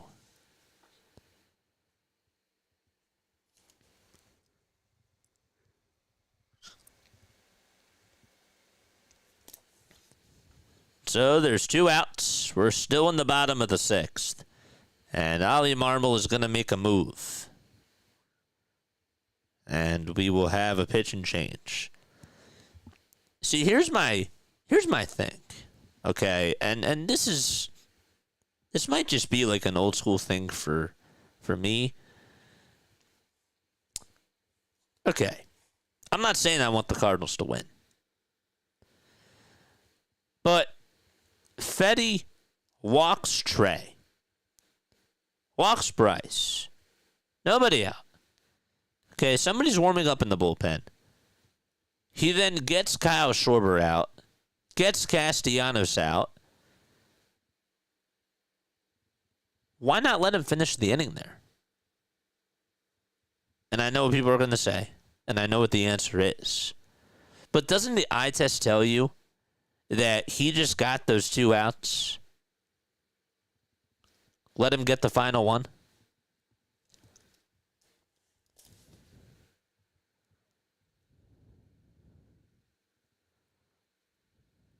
Two infield pop-ups. Great job, Phillies.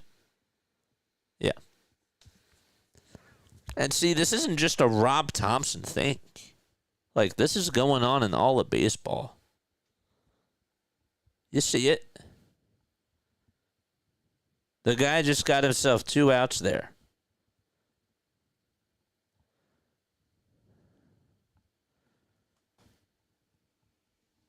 I don't know. Clearly he's scared of Kepler's mighty left bat. Chapeau says, of course, but they are beholden to the statisticians. The Bible. You mean the Bible. The baseball Bible. The numbers. And again, numbers aren't a bad thing, but to live and die with it, I think is flawed.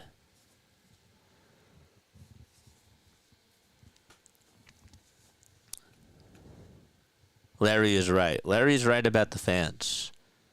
He is. Here's Max Kepler. Make him pay, Max. Come on. First pitch. And this is Steven Matz pitching. The ball is it's actually called a ball. First pitch. Steven Matz is still in the league. Dude, you said this the other day. I remember you said this. 1-0 pitch, and it's outside for ball 2. I remember you said this. I do. Yeah. He's still in the league. 2 balls, no strikes to Max Kepler. He's going to bounce this foul. I do remember you said this a couple of weeks ago.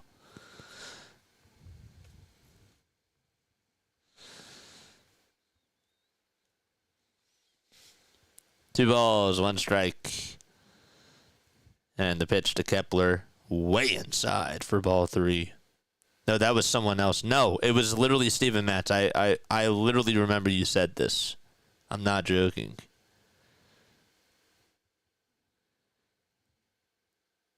Take notes, Larry, says Chapoke. Is it just me, or does anybody else remember? Yeah, he said that. He said that too. It can't just be me.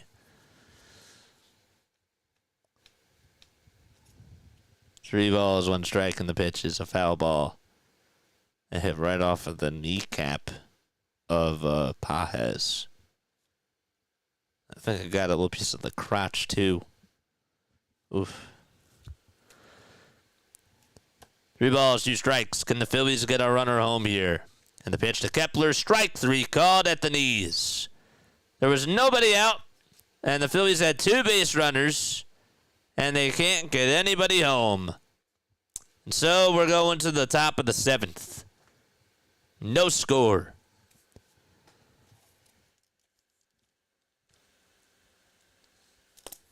That was frustrating. What's up, JJ? We're in Cancun. This is Justin. You mean the Phillies or you? Who's we?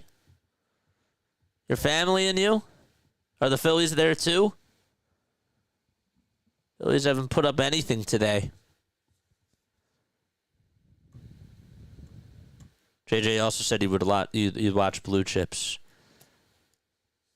You're still salty about that. I said I would. I said I would do it this summer. My schedule's not as busy. Races fire Kevin Long.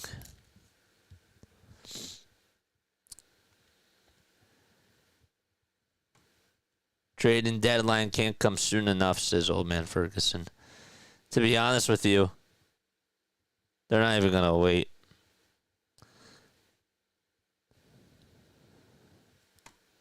Justin says, I'm in Cancun.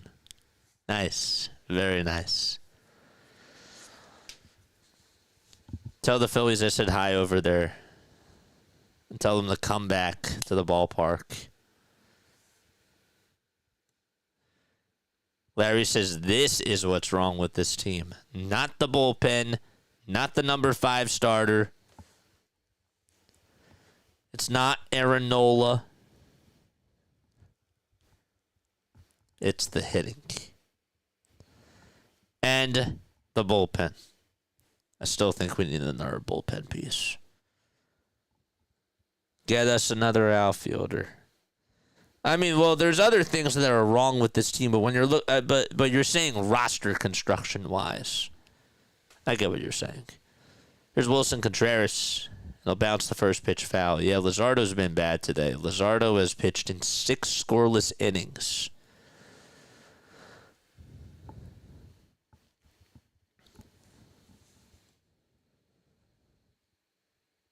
The ball is 1 strike. The pitch is popped up over towards shallow center field. Stock gets under it, makes the grab. And there's 1 out. The bullpen is abysmal except for Alvarado. Worst outfield in baseball. Guys, it could be a lot worse. We could be the White Sox outfield. I mean, you think it's bad, it could get worse. 1 out, the pitch. There's a swing and a miss.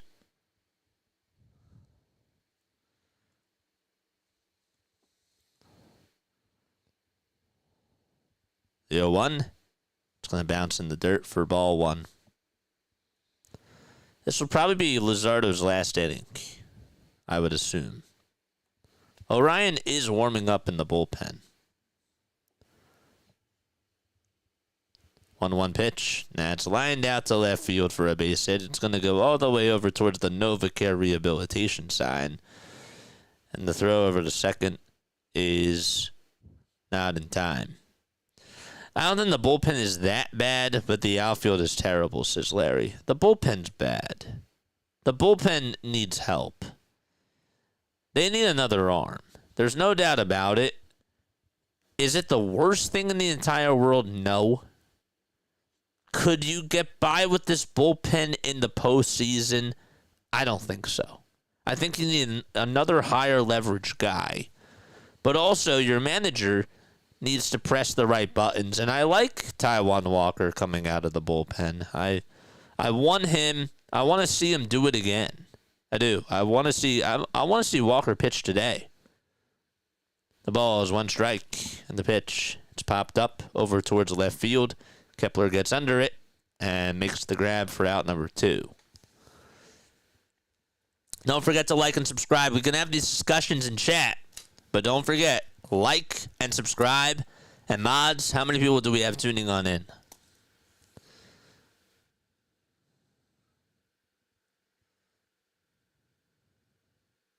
What's up, Anthony?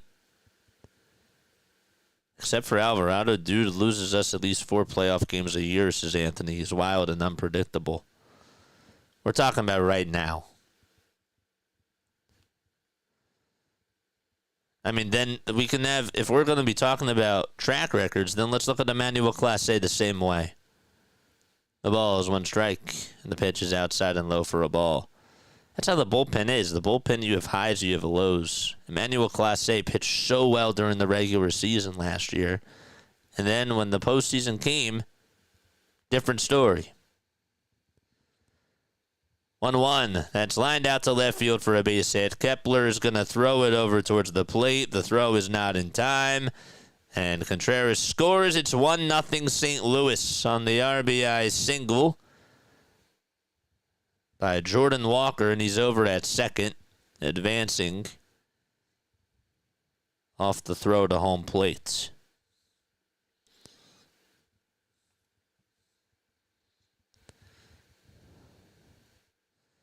I think Bohm should have cut it off there, to be honest with you. There was no chance that he was going to be out at the plate. Alex should have cut that thing off, and Walker shouldn't have been at second. The pitch. 0-1. 169 watching and 99 likes. Let's keep going, man.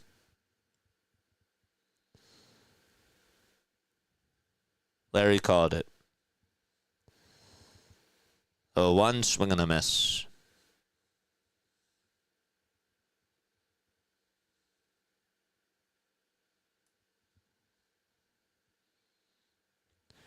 Well, you said with 1 out. You didn't say 2 outs. With the Cards score a run from second with 1 out. They did it with 2.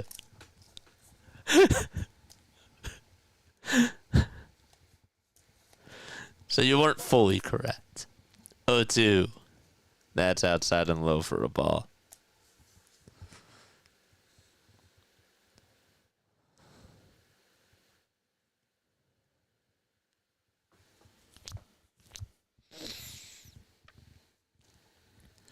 Luzardo stares back at second and back to home plate.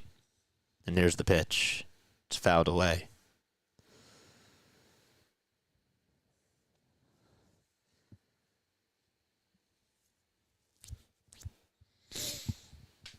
That was a 250.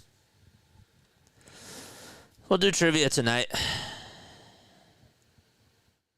We'll do it tonight. 1-2 pitch. Outside and low for ball 2. We didn't do on this day in Phillies history either.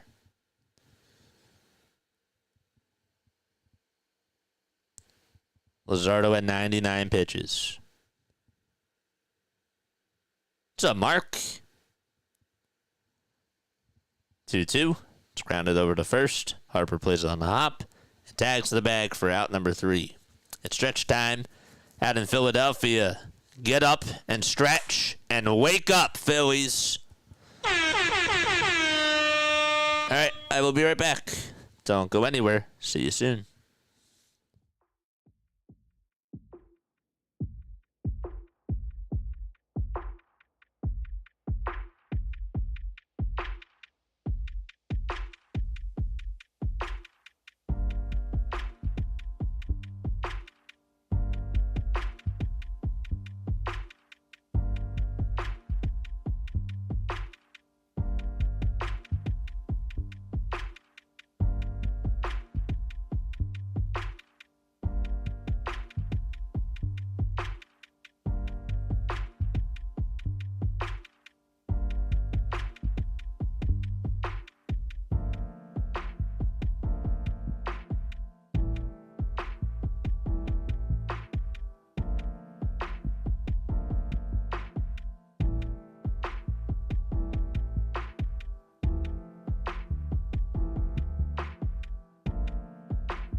Larry says, no trivia. I'm storming the gates. Grab your torches and pitchforks, everyone.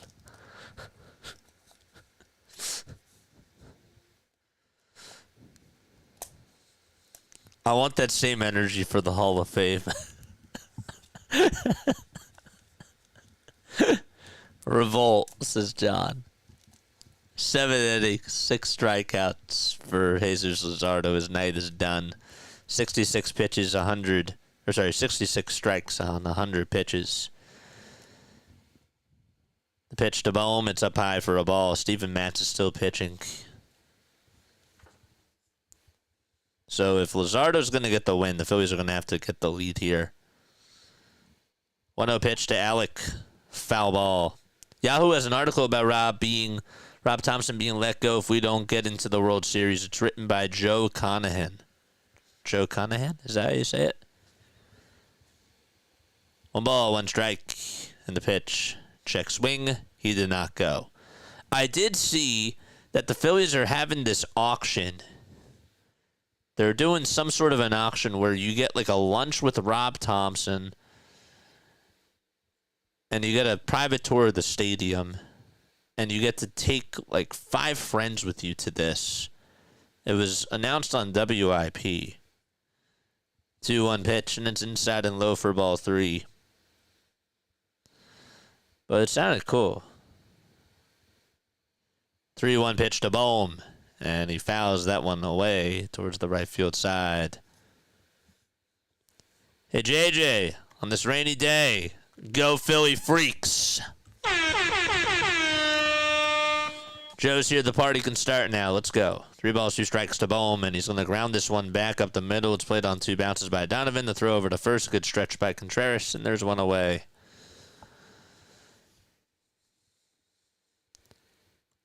Lydia, what's going on? What's up, Lydia? Come on, guys. Let's keep those bats burning hot. Let's get them. Harper, send me a big homer. Lydia loves Bryce. I did too. I just wanted to get out of the slump.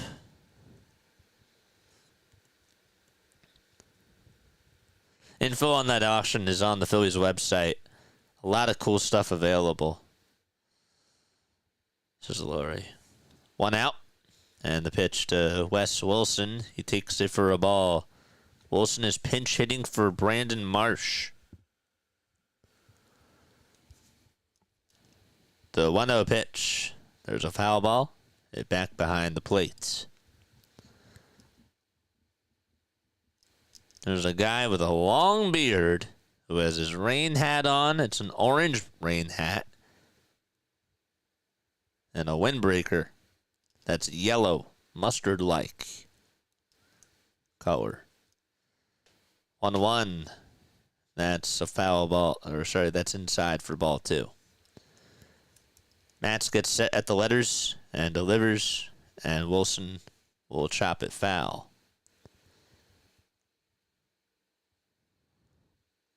Wes has 1 homer this year, 3 RBI, and a .250 batting average. That's a 1.35 ERA out of the bullpen. The 2-2 to Wes Wilson, just low for ball 3. Alvarado and Banks are warming up in the bullpen. They have 2 lefties warming up. And the 3-2 to Wilson. And he lines this one over to left center field for a base hit. And it's played on a couple of bounces by the left fielder Nootbaar. The throw over to second is going to be cut off, and Wes Wilson gets on with a 1-out single. Good job by Rob to have him pinch hit. And Rafael Marchand's coming up. I think I would put JT in. That's me. JT is better at this point than Marchand. I know he's going to have to catch later today, but first pitch is in there for a strike. But I would do it. I'm trying to win the series. Stott's up next. The ball is 1 strike to Rafael, who's batting on the right side. Come through here, Rafael. 0-1 pitch. Just outside. This umpire, Lance Barksdale, he's had a good day today behind the plate.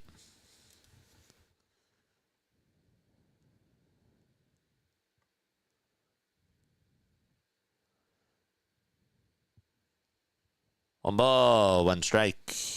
And that is high for ball 2.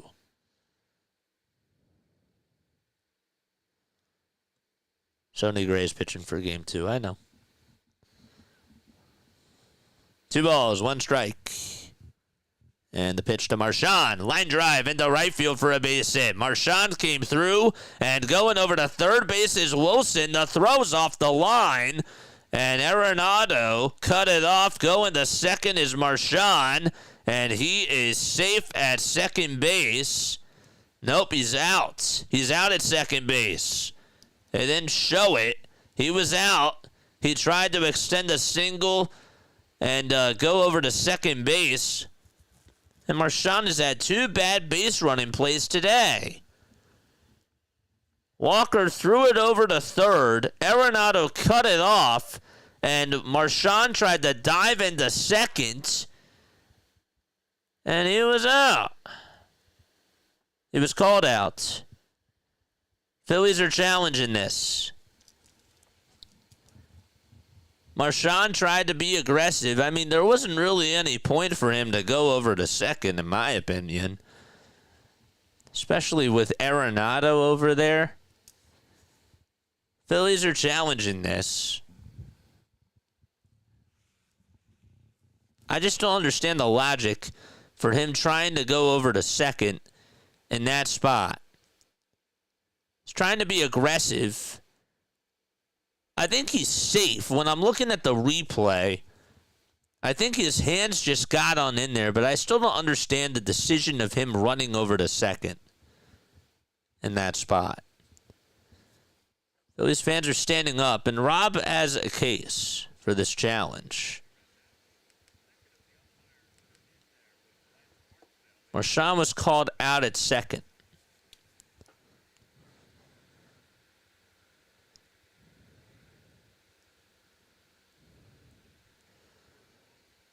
Let's see again on this review. Wynn tried to tag him. Didn't get the glove. The call was that he was out. When they're showing the replay, it looks like he got both hands in there.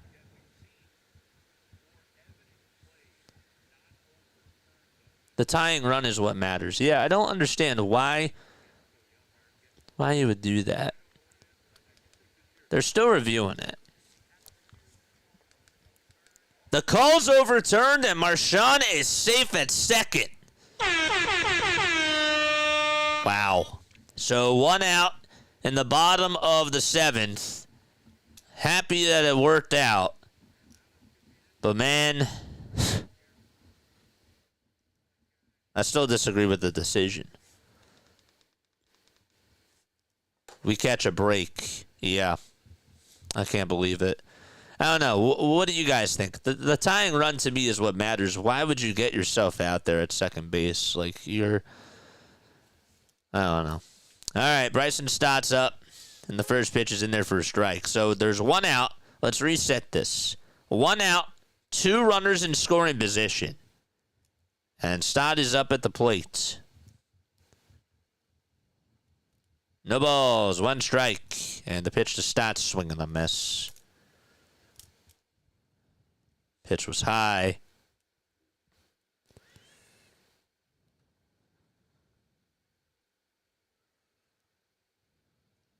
He was so shot to get a hit. He was he was still running.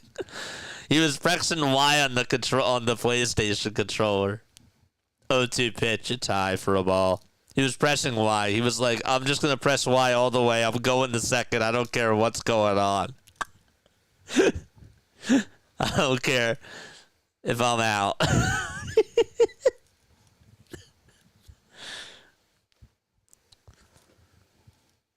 1-2 pitch. It's high for ball 2.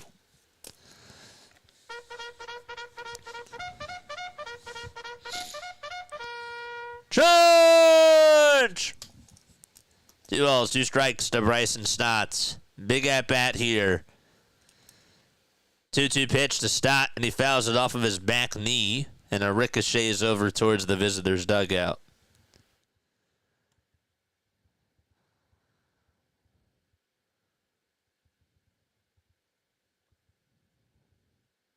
Why I just tied the game of base hit scores too? Yeah, but it's in the 8th inning. Got to be smart. 2-2 pitch. It's outside for ball 3. And then if you get out, then there's 2 away. And that gets rid of the sac fly.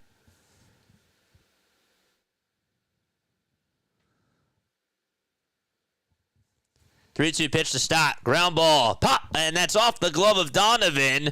And Wilson will score. Heading over to third is Marchand. And it's a 1-1 game on an RBI infield single by Bryson Stott. They're switching the camera angles. It's a little bit tough. It caught me a little bit off guard. But he hit a bouncer, and it ricocheted off of Donovan's glove as he tried to make a dive and keep the baseball in front of him, and it bounced off the heel, and the Phillies tied this baby up 1-1.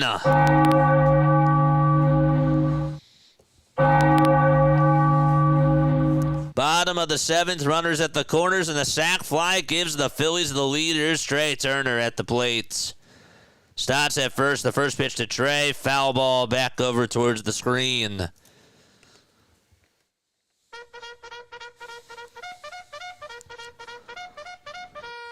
Charge!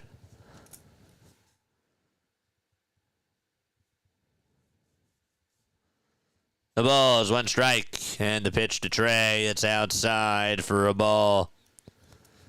Thank goodness he was safe at second. That changed everything. The 1-1 to Turner. He pops it up. It's hit out towards the back of the middle infield. Wynn gets under it and makes the grab. There's 2 away. And that'll bring up Bryce Harper. All right, Bryce, we need a hero. It's a good song. Matz is still pitching. 32 pitches for Steven Matz. Holly is not afraid to use a guy for more than a couple of innings. Saw that in the first game of the series, too. Here's Bryce Harper. Runners at the corners, 1-1. And the pitch to Bryce, and he fouls it off. Let's get Luzardo the win here, please.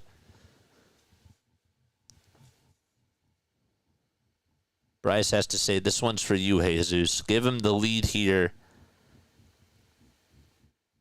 If he gets out, he's not going to get the win, even if they do win the game. 0-1. It's high for a ball.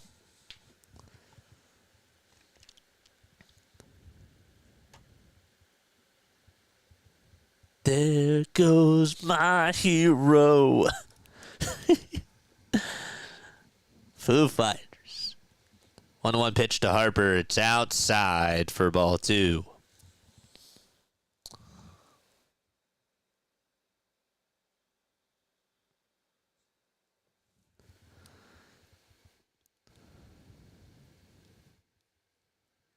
Two balls, 1 strike. The pitch to Harper, and he smacks it foul.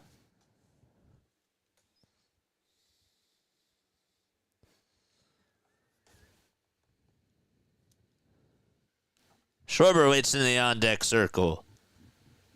Kyle's 0 for 3. Trying to extend that on-base streak. 2-2 pitch to Harper, and there's a fly ball hit out over towards shallow center field on the run, and not able to make the catch is Wynn, and the Phillies are going to take the lead. The throw to home to get stopped, though, is just in time, and it's 2-1 as we go to the top of the 8th inning. They're standing around, and are the Phillies going to challenge this too? It went over the head of Mason Wynn, and Wynn was able to throw it over to home. And are they going to say that Pages was blocking the plate? Is that what they're going to challenge? I don't know. It was a nice play, though, by Wynn. And bad base running by Bryson Stott. Didn't even slide, nothing. He didn't give him a path. That's true. He did not give him a path.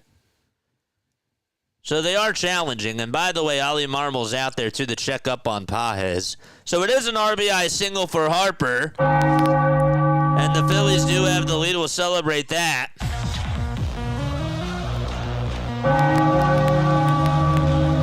Phillies are challenging this to see if Pages was blocking the plate. He didn't give Stott a path. That's what it looked like to me.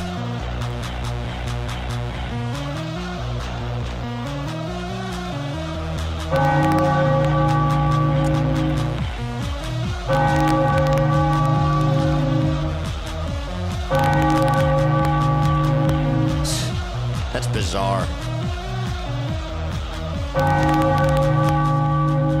You didn't give him a pass. Not at all. Just blocking the lane.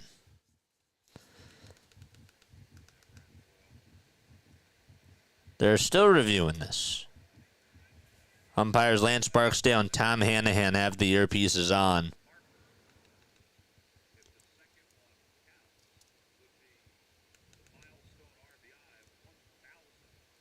If Harper, by the way, if this second run does come in, this would be Bryce's 1,000th RBI.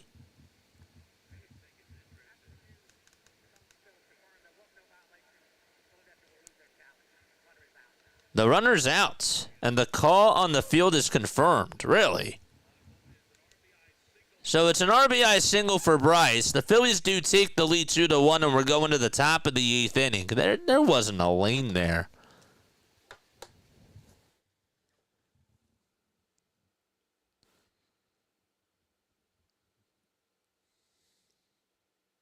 It was 4 feet. It was 4 feet in front of the plate. That's what even Luke Arcani said.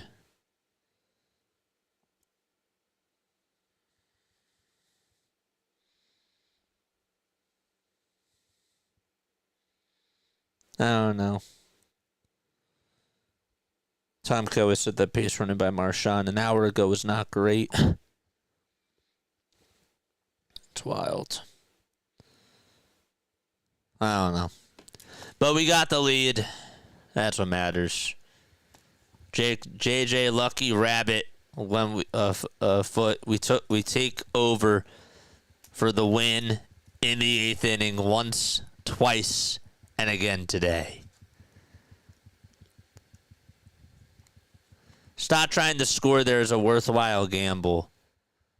Pretty much like I said, why tie the game when you play aggressive and go for the win? To Steven. I mean, I just disagree. Because you got to be smart. Like, if that was Trey Turner running, sure, I'm fine with it. Trey's faster than Marchand, but you've really got to be confident there. You can't get yourself out. Marchand running over to second base on the RBI single after the throw's made back over to third, that's not a wise decision. Wilson going over to third is smart. I'm fine with him going over to third there, but Marchand's not really that fast. And Arenado cut it off, made a good throw over to second. Bad swipe by Mason Wynn. And so that's just, you're just getting yourself out there. And you're also getting rid of the sac fly. So there's 2 away. And you could have used that extra out. Is Trey Turner doing well right now? He's struggled. He's been struggling over the last couple of games. So I wouldn't take that risk. 1 ball, no strikes. And the pitch. That's in there for a strike. I just can't believe that Stott was... I don't know what blocking the base path means. That part I don't know. 1 ball, 1 strike. And the pitch. It's a low for ball 2.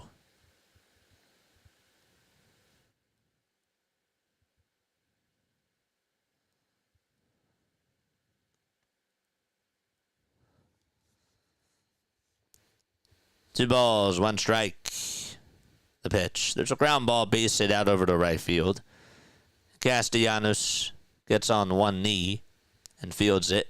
And a leadoff single gets him aboard. Pete always slid head first.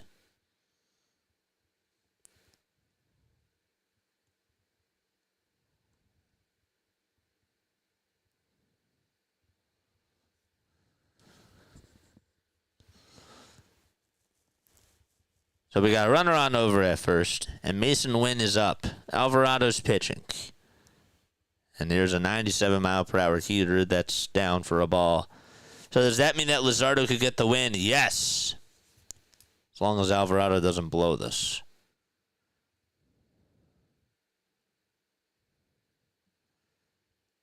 The 1-0 pitch, swing and a miss, and it gets on by Rafael Marchand, heading over to second base. Is going to be Lars Nootbaar.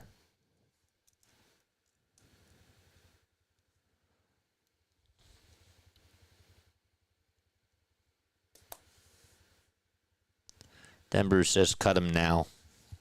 He hasn't had a good day today. 1 ball, 1 strike. Nootbaar's over at second. Alvarado stares back at second, and the next pitch is wide for ball 2.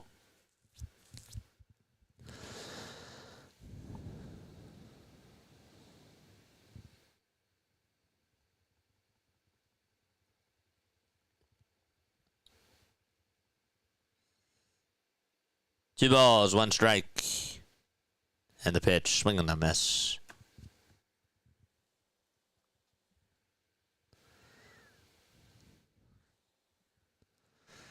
Tying runs at second. Win today 1 for 3.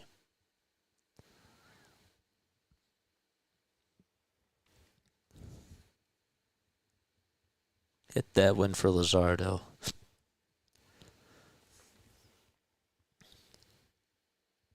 Alvarado looks back at second. And bat to home plate, and here's the 2-2. It's going to bounce in the dirt for ball 3. Wynn's 23 years old. He's just 0 for 1 against Alvarado with a strikeout and a walk in his career.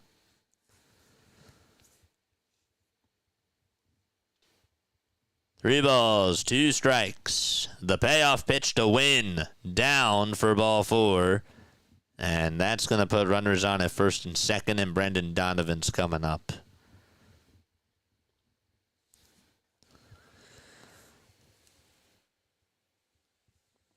Orion Kirkering is warming up in the Phillies bullpen.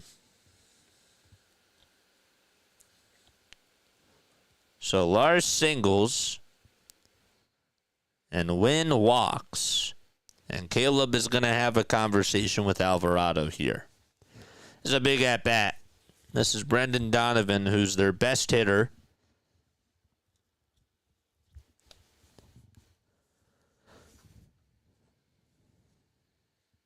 It's a big convo here.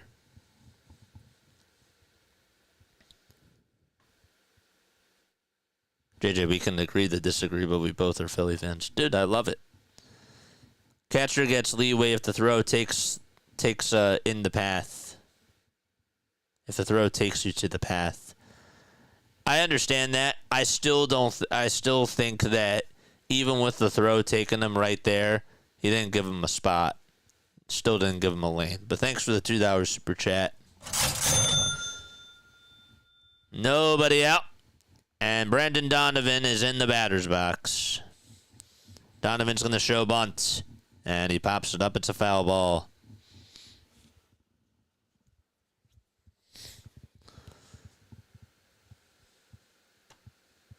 Of course we can agree to disagree. I love it. The ball is 1 strike. I don't always see eye to eye with people. I'm fine with that. 0-1. And he showed bunt again, but took it back, and it was at the knees for strike 2.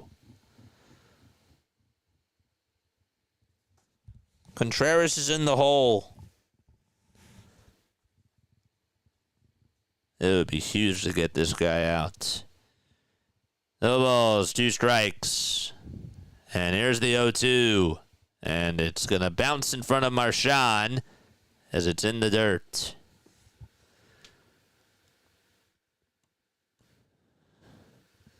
Come on, this guy needs a cup of coffee. He needs a cup of coffee. Let's give him one here if he gets a strikeout. 1-2 pitch. It's grounded over towards the right side. Stott has it, flips it over to first, and that was sort of like a sacrifice bunt, if you will, because both runners get to advance over to second and third.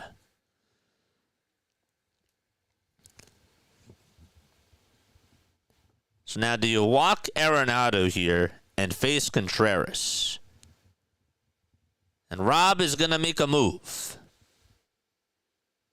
Wow. Saved him for the righty over Arenado. Ryan Kirkering is going to come on in and pitch to Arenado.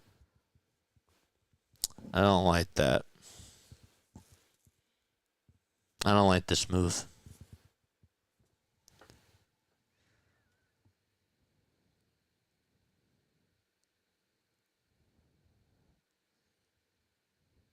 Yes, Steven.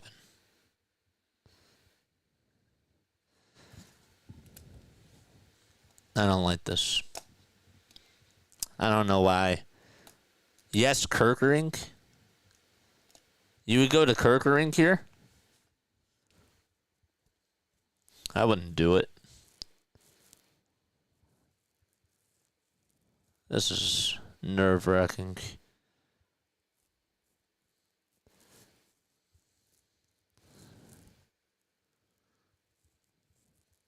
Yeah.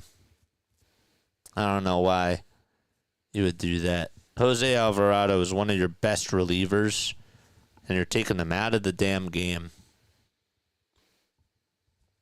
after you got the first out. Again. Jim says anyone's better than Alvarado. You haven't been watching them if you say that. You haven't been watching them. I'm sorry. And yes, do I love Alvarado? I do. I do like Alvarado. But Alvarado has been your best bullpen piece. You still are the best play-by-play YouTuber in the world. I appreciate that, Steven. And dude, I love disagreeing with people. I do. Like, don't feel bad. You know? I love these types of conversations. I'm not the type of person that's like, well, if you disagree with me, get out of here. No, it's not how I am. I mean, Larry can tell you, like, I open these conversations. Larry and I disagree on a lot of things. Orion's going to pitch. And the first one to Arenado is outside.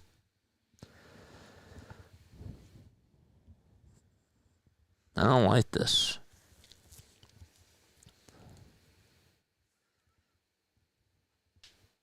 The 1-0, it's down for ball 2. That was the right call. As long as Kirkering can throw fastballs.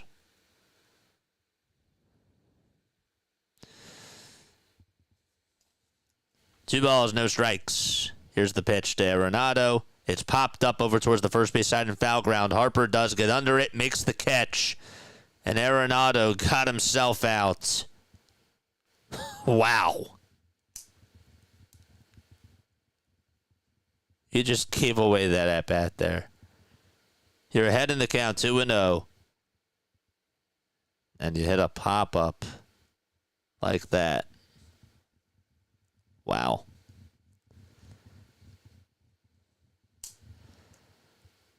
They call that the defensive play of the game.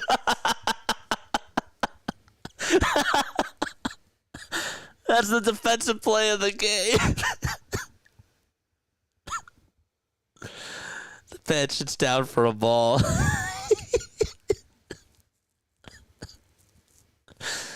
That's the... What a pitch. Swing and a miss. It's a routine pop-up over towards the first base side of foul ground. That's the defensive play of the game. Oh, man. 1-1, and that's down low and outside for ball 2.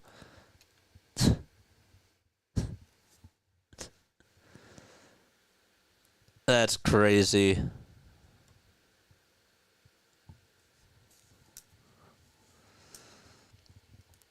Two balls, one strike. Kerkering kicks, fires, swing and a miss. Alvarado more likely to walk a hitter or a wild pitch. I'm still going with him. He's one of my best pitchers, and he just got an out, and you're putting Orion in, and Orion hasn't really been strong this year. I hope he proves me wrong. I do. But I still disagree. But thanks, Jack. 2 balls, 2 strikes. Can Orion get out of it? 8 seconds left on the pitch clock. The 2-2 pitch to Contreras. It's outside and low for ball 3.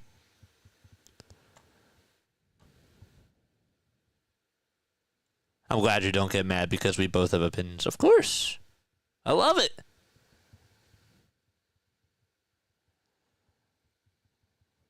Three-two pitch. Strike 3 called. Got him looking at the knees.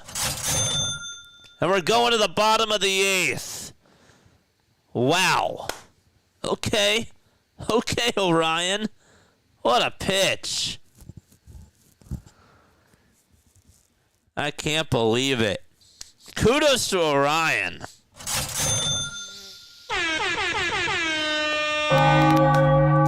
Good for him. Good for him. I still don't like the decision, but guess what? That strikeout was big. Arenado still got himself out on that 2-0 pitch. But I will take it. I will absolutely take it. That is wild. Luckily, I was wrong. Thanks. Me too, Larry. Topper's amazing. He knows the Steves is Denver. Okay. I'll take it. Okay. I'll take it. I still don't like the move, but I'll take it. Hey, it worked.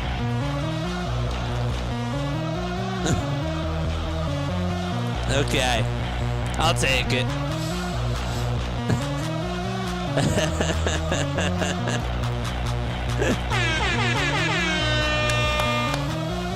I will take it.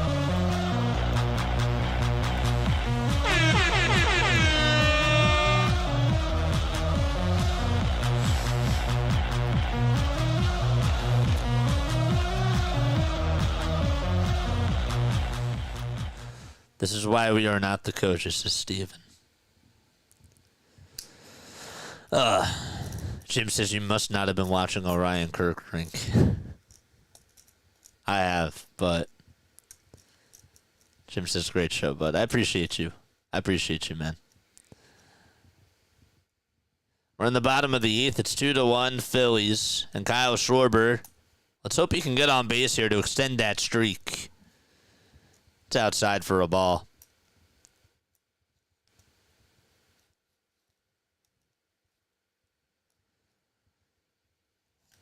Here's the 1-0 pitch to Schwarber. It's a foul ball.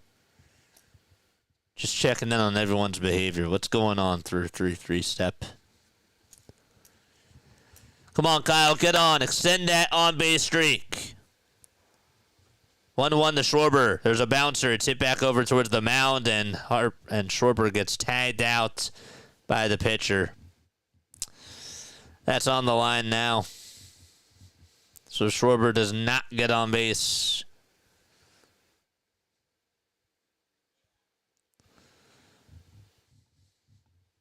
Bounced out over towards the mound.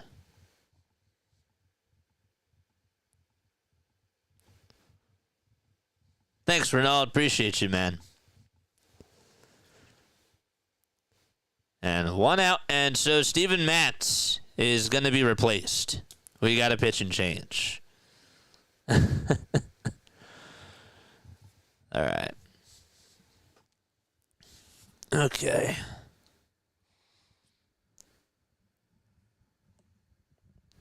I can't believe that worked. Just like the Phillies have, I feel like the Phillies have taken a lot of gambles today, but that's me. I'm happy it's working. I am.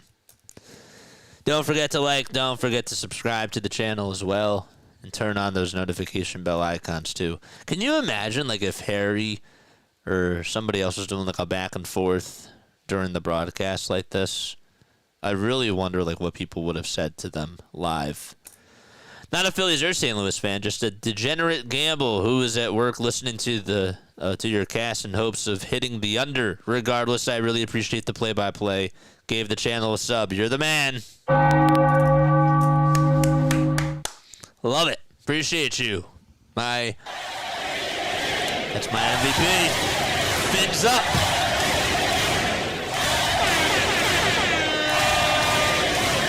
I can tell that you're a Miami guy. Fins up. Okay. How you feeling about your Dolphins, man? How you feeling about your Dolphins? Do we score more? Do we blow it? You never know. That's the tease of sports. That's why baseball's great, too, because it's like coming up. Will the Phillies hang on in the top of the ninth? Who's going to pitch? Truculent was one of those Howard Cosell's $50 words. Yes, that's what he's referencing. He's referencing Bobby Euchre's words. Gordon Graceffo is going to pitch against Nick Castellanos, and the pitch is swung on and missed.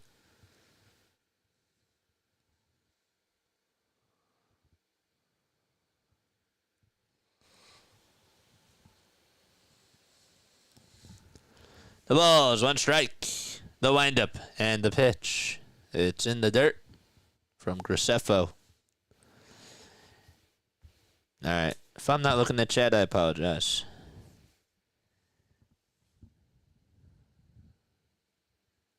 Graceffo with a nice pitch. The first one was a nice one.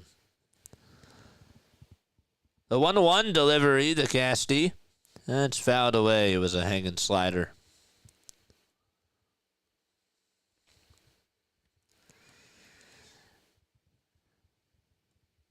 First pitch for game 2. I almost called it second pitch, but almost doesn't count. Second pitch starts at 6:15 p.m. Eastern Time for this doubleheader. 1 ball, 2 strikes to Nick Castellanos. The windup and the pitch. It's in the dirt again.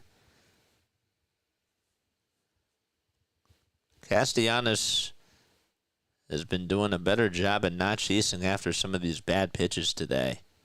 Let's see if he can keep it up. 3 seconds left on the pitch clock.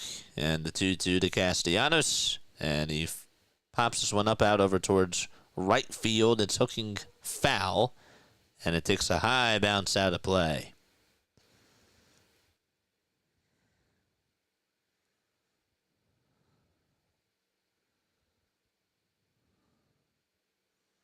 MVP, I am honored. And yes, unfortunately, I'm a Finns fan. Tough life to lead, says my guy.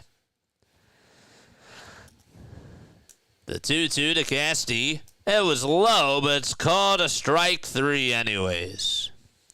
And that is out number 2. John. What's up, John? Steven says, JJ, if you found $100 bill at a casino, would you play $1 at a time in a slot machine or play the whole $100 on one bet? Is that the $100 question from you? 2 outs and the pitch is down for a ball. What would I do? If I was at a casino? I'll get back to you after this inning. 1-0 pitch. It's popped up. It's a foul ball, and it goes out of play. Let me think about it.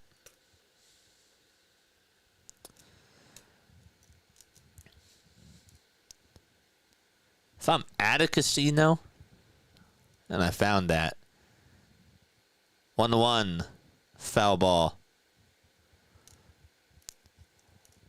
If the person that I see just dropped it, I'm giving that $100 back because that's the human in me. Morally speaking, that's what I would do. 1-2 pitch to Max Kepler, and there's a fly ball hit out over towards deep right field. It's going back over towards the track. Walker has just enough room to make the catch, and that's the second time a Phillies left-handed hitter has hit one out over towards Jordan Walker's way, and it went over towards the very back of the track. We're going to the top of the ninth. Last chance for the Cardinals. It's 2-1 Phils. Can they hang on? If I found a $100 bill at a casino, if I just found it on the floor, would I play the 100? And again, this is barring the person that I see just didn't drop it, and if it was just there. I'm probably gonna. I wouldn't play the whole 100 in one bet. No, I would. I wouldn't do it on the one bet. I would do a little bit at a time. That's what I would do. My condolences to the Finns fan here. My brother is a Dolphins fan too. It's a hard life. My wife found a $100 bill on our honeymoon in Atlantic City, says Larry. Really? What's up, y'all? JJ, we got to hold this result. I'm headed into work and we'll have the game on without a doubt. I may not be back home until after pregame, so y'all enjoy these games. Ryan, thank you. I know your answer. You are not a gambler. You play the odds, says Steven. My brother from another mother, JJ. Great job as always. Wife and I are back watching the Phillies play-by-play. Just a matter of time before we get back to the bank. Let's go. Let's go. Let's go. My prayers were answered, baby. That's great. Oh, that makes me so happy. Tell her that we all love her and that we've all been thinking about her. I know I have for sure. That's awesome. JJ will fill his gas tank and go buy a Phillies cheesesteak. JJ, did it stop raining in Philly? For now it did. For now it did, but that doesn't mean that there's a little drizzle in the forecast for tonight. All right, we're going to the ninth. Let's focus. Jordan Romano is pitching. Fasten the seatbelts. He has an 8.79 ERA. Ivan Herrera is up to bat first, and the first pitch is bounced foul. 0-1 is the count. What's up, Eagle Auto? By the way, happy to see you. The ball is one strike. Romano kicks, fires, and it's low for a ball. No postgame show after this, but we are doing a postgame show tonight. I'll do a quick recap, and then we're going to get up and stretch and go have a meal. And we'll be back on for game 2. Romano comes set above the belt, and the 1-1 to Herrera, and it's bounced foul towards the third base side. I like these questions.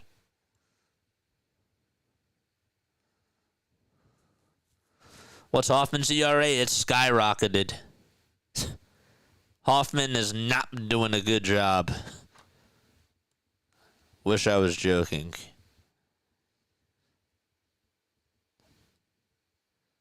Romano kicks, fires, and it's outside and high for ball 2. He gave up, I want to say he gave up a grand slam. He gave up a lot of runs in his last outing. 2-2 pitch. And another foul ball towards the third base side.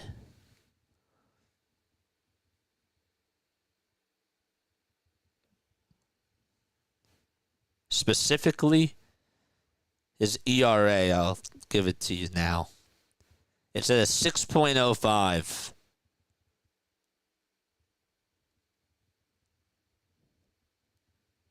Two-two pitch, swing and a miss. 1 out in the top of the 9th. Get those chairs ready. Have a seat, Herrera.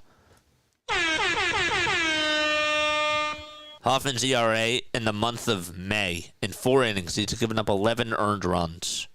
So it's a 24.75 in the month of May. In the month of April, different story, 1.35.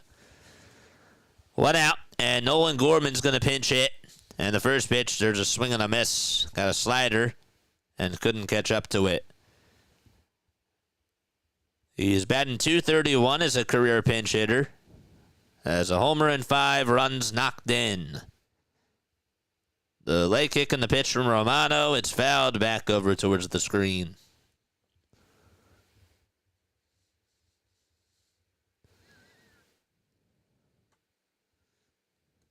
What if you were at this game and hid in the bathroom until the second game? Would they catch you? Yes. 0-2 pitch. Way up high for a ball. They would.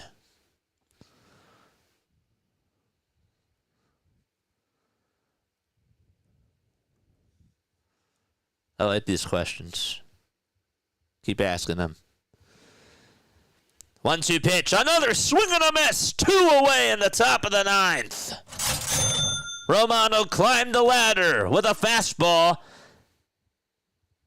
And there's 2 gone. Woo!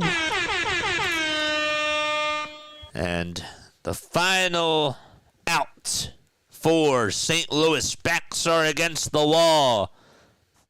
The winning streak is in jeopardy. And the Phillies trying to tie the series.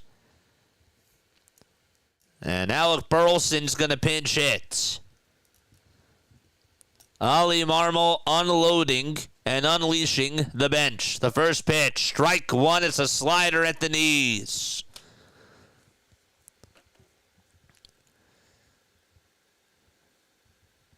JJ, give me your best bet for game 2. I got you. Could be pitching. I got you. The ball is 1 strike and the pitch. Swing and a miss. And St. Louis down to its final strike. All rise in Philadelphia. Romano gets the signs. Puts the glove to his ear. And now back over towards the chest. Here's the 0-2 pitch. Swing and a miss. Jordan Romano strikes out the side. And the Phillies win 2-1. It got dicey, but the Phillies hang on and they beat the Cardinals and end their 9-game winning streak. Ring the bell. The Philadelphia Phillies win.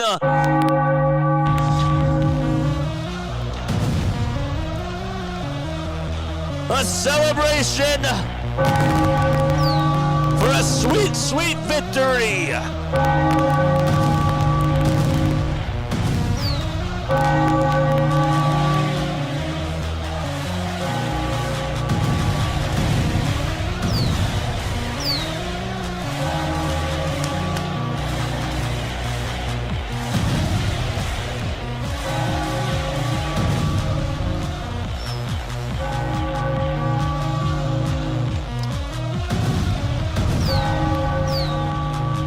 Let's go.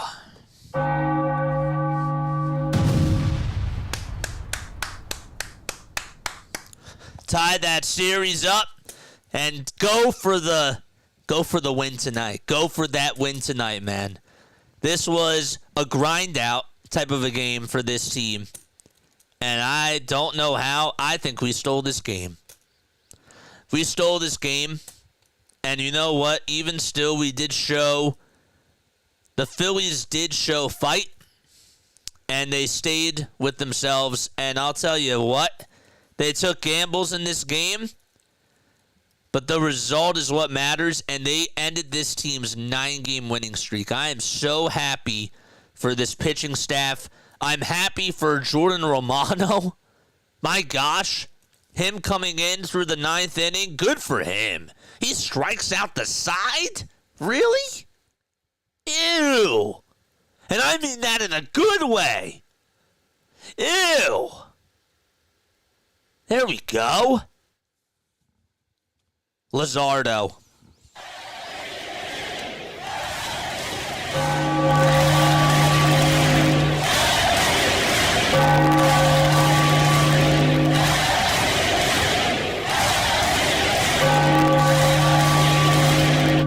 That guy was on one today, and he kept you involved and pitched his tail off.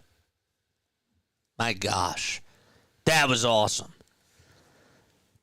Somebody asked me about what to bet for the next game. I don't have it up, but I'll tell you what.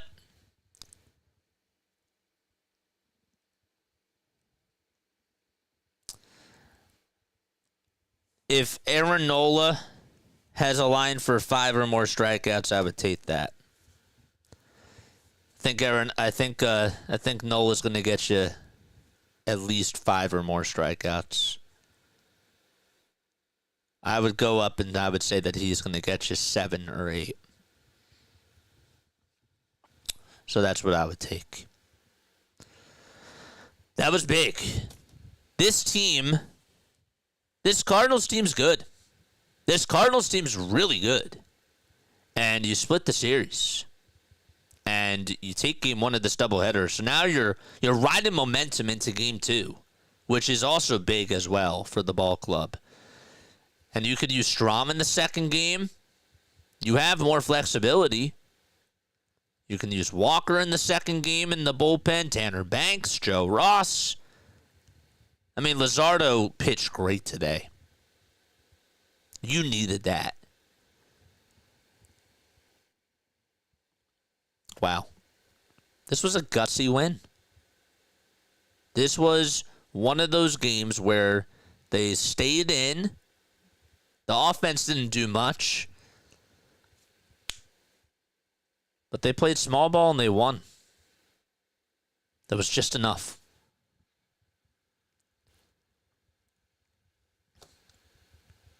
"99% of doubleheaders are split, so I'm not expecting a sweep," says Larry.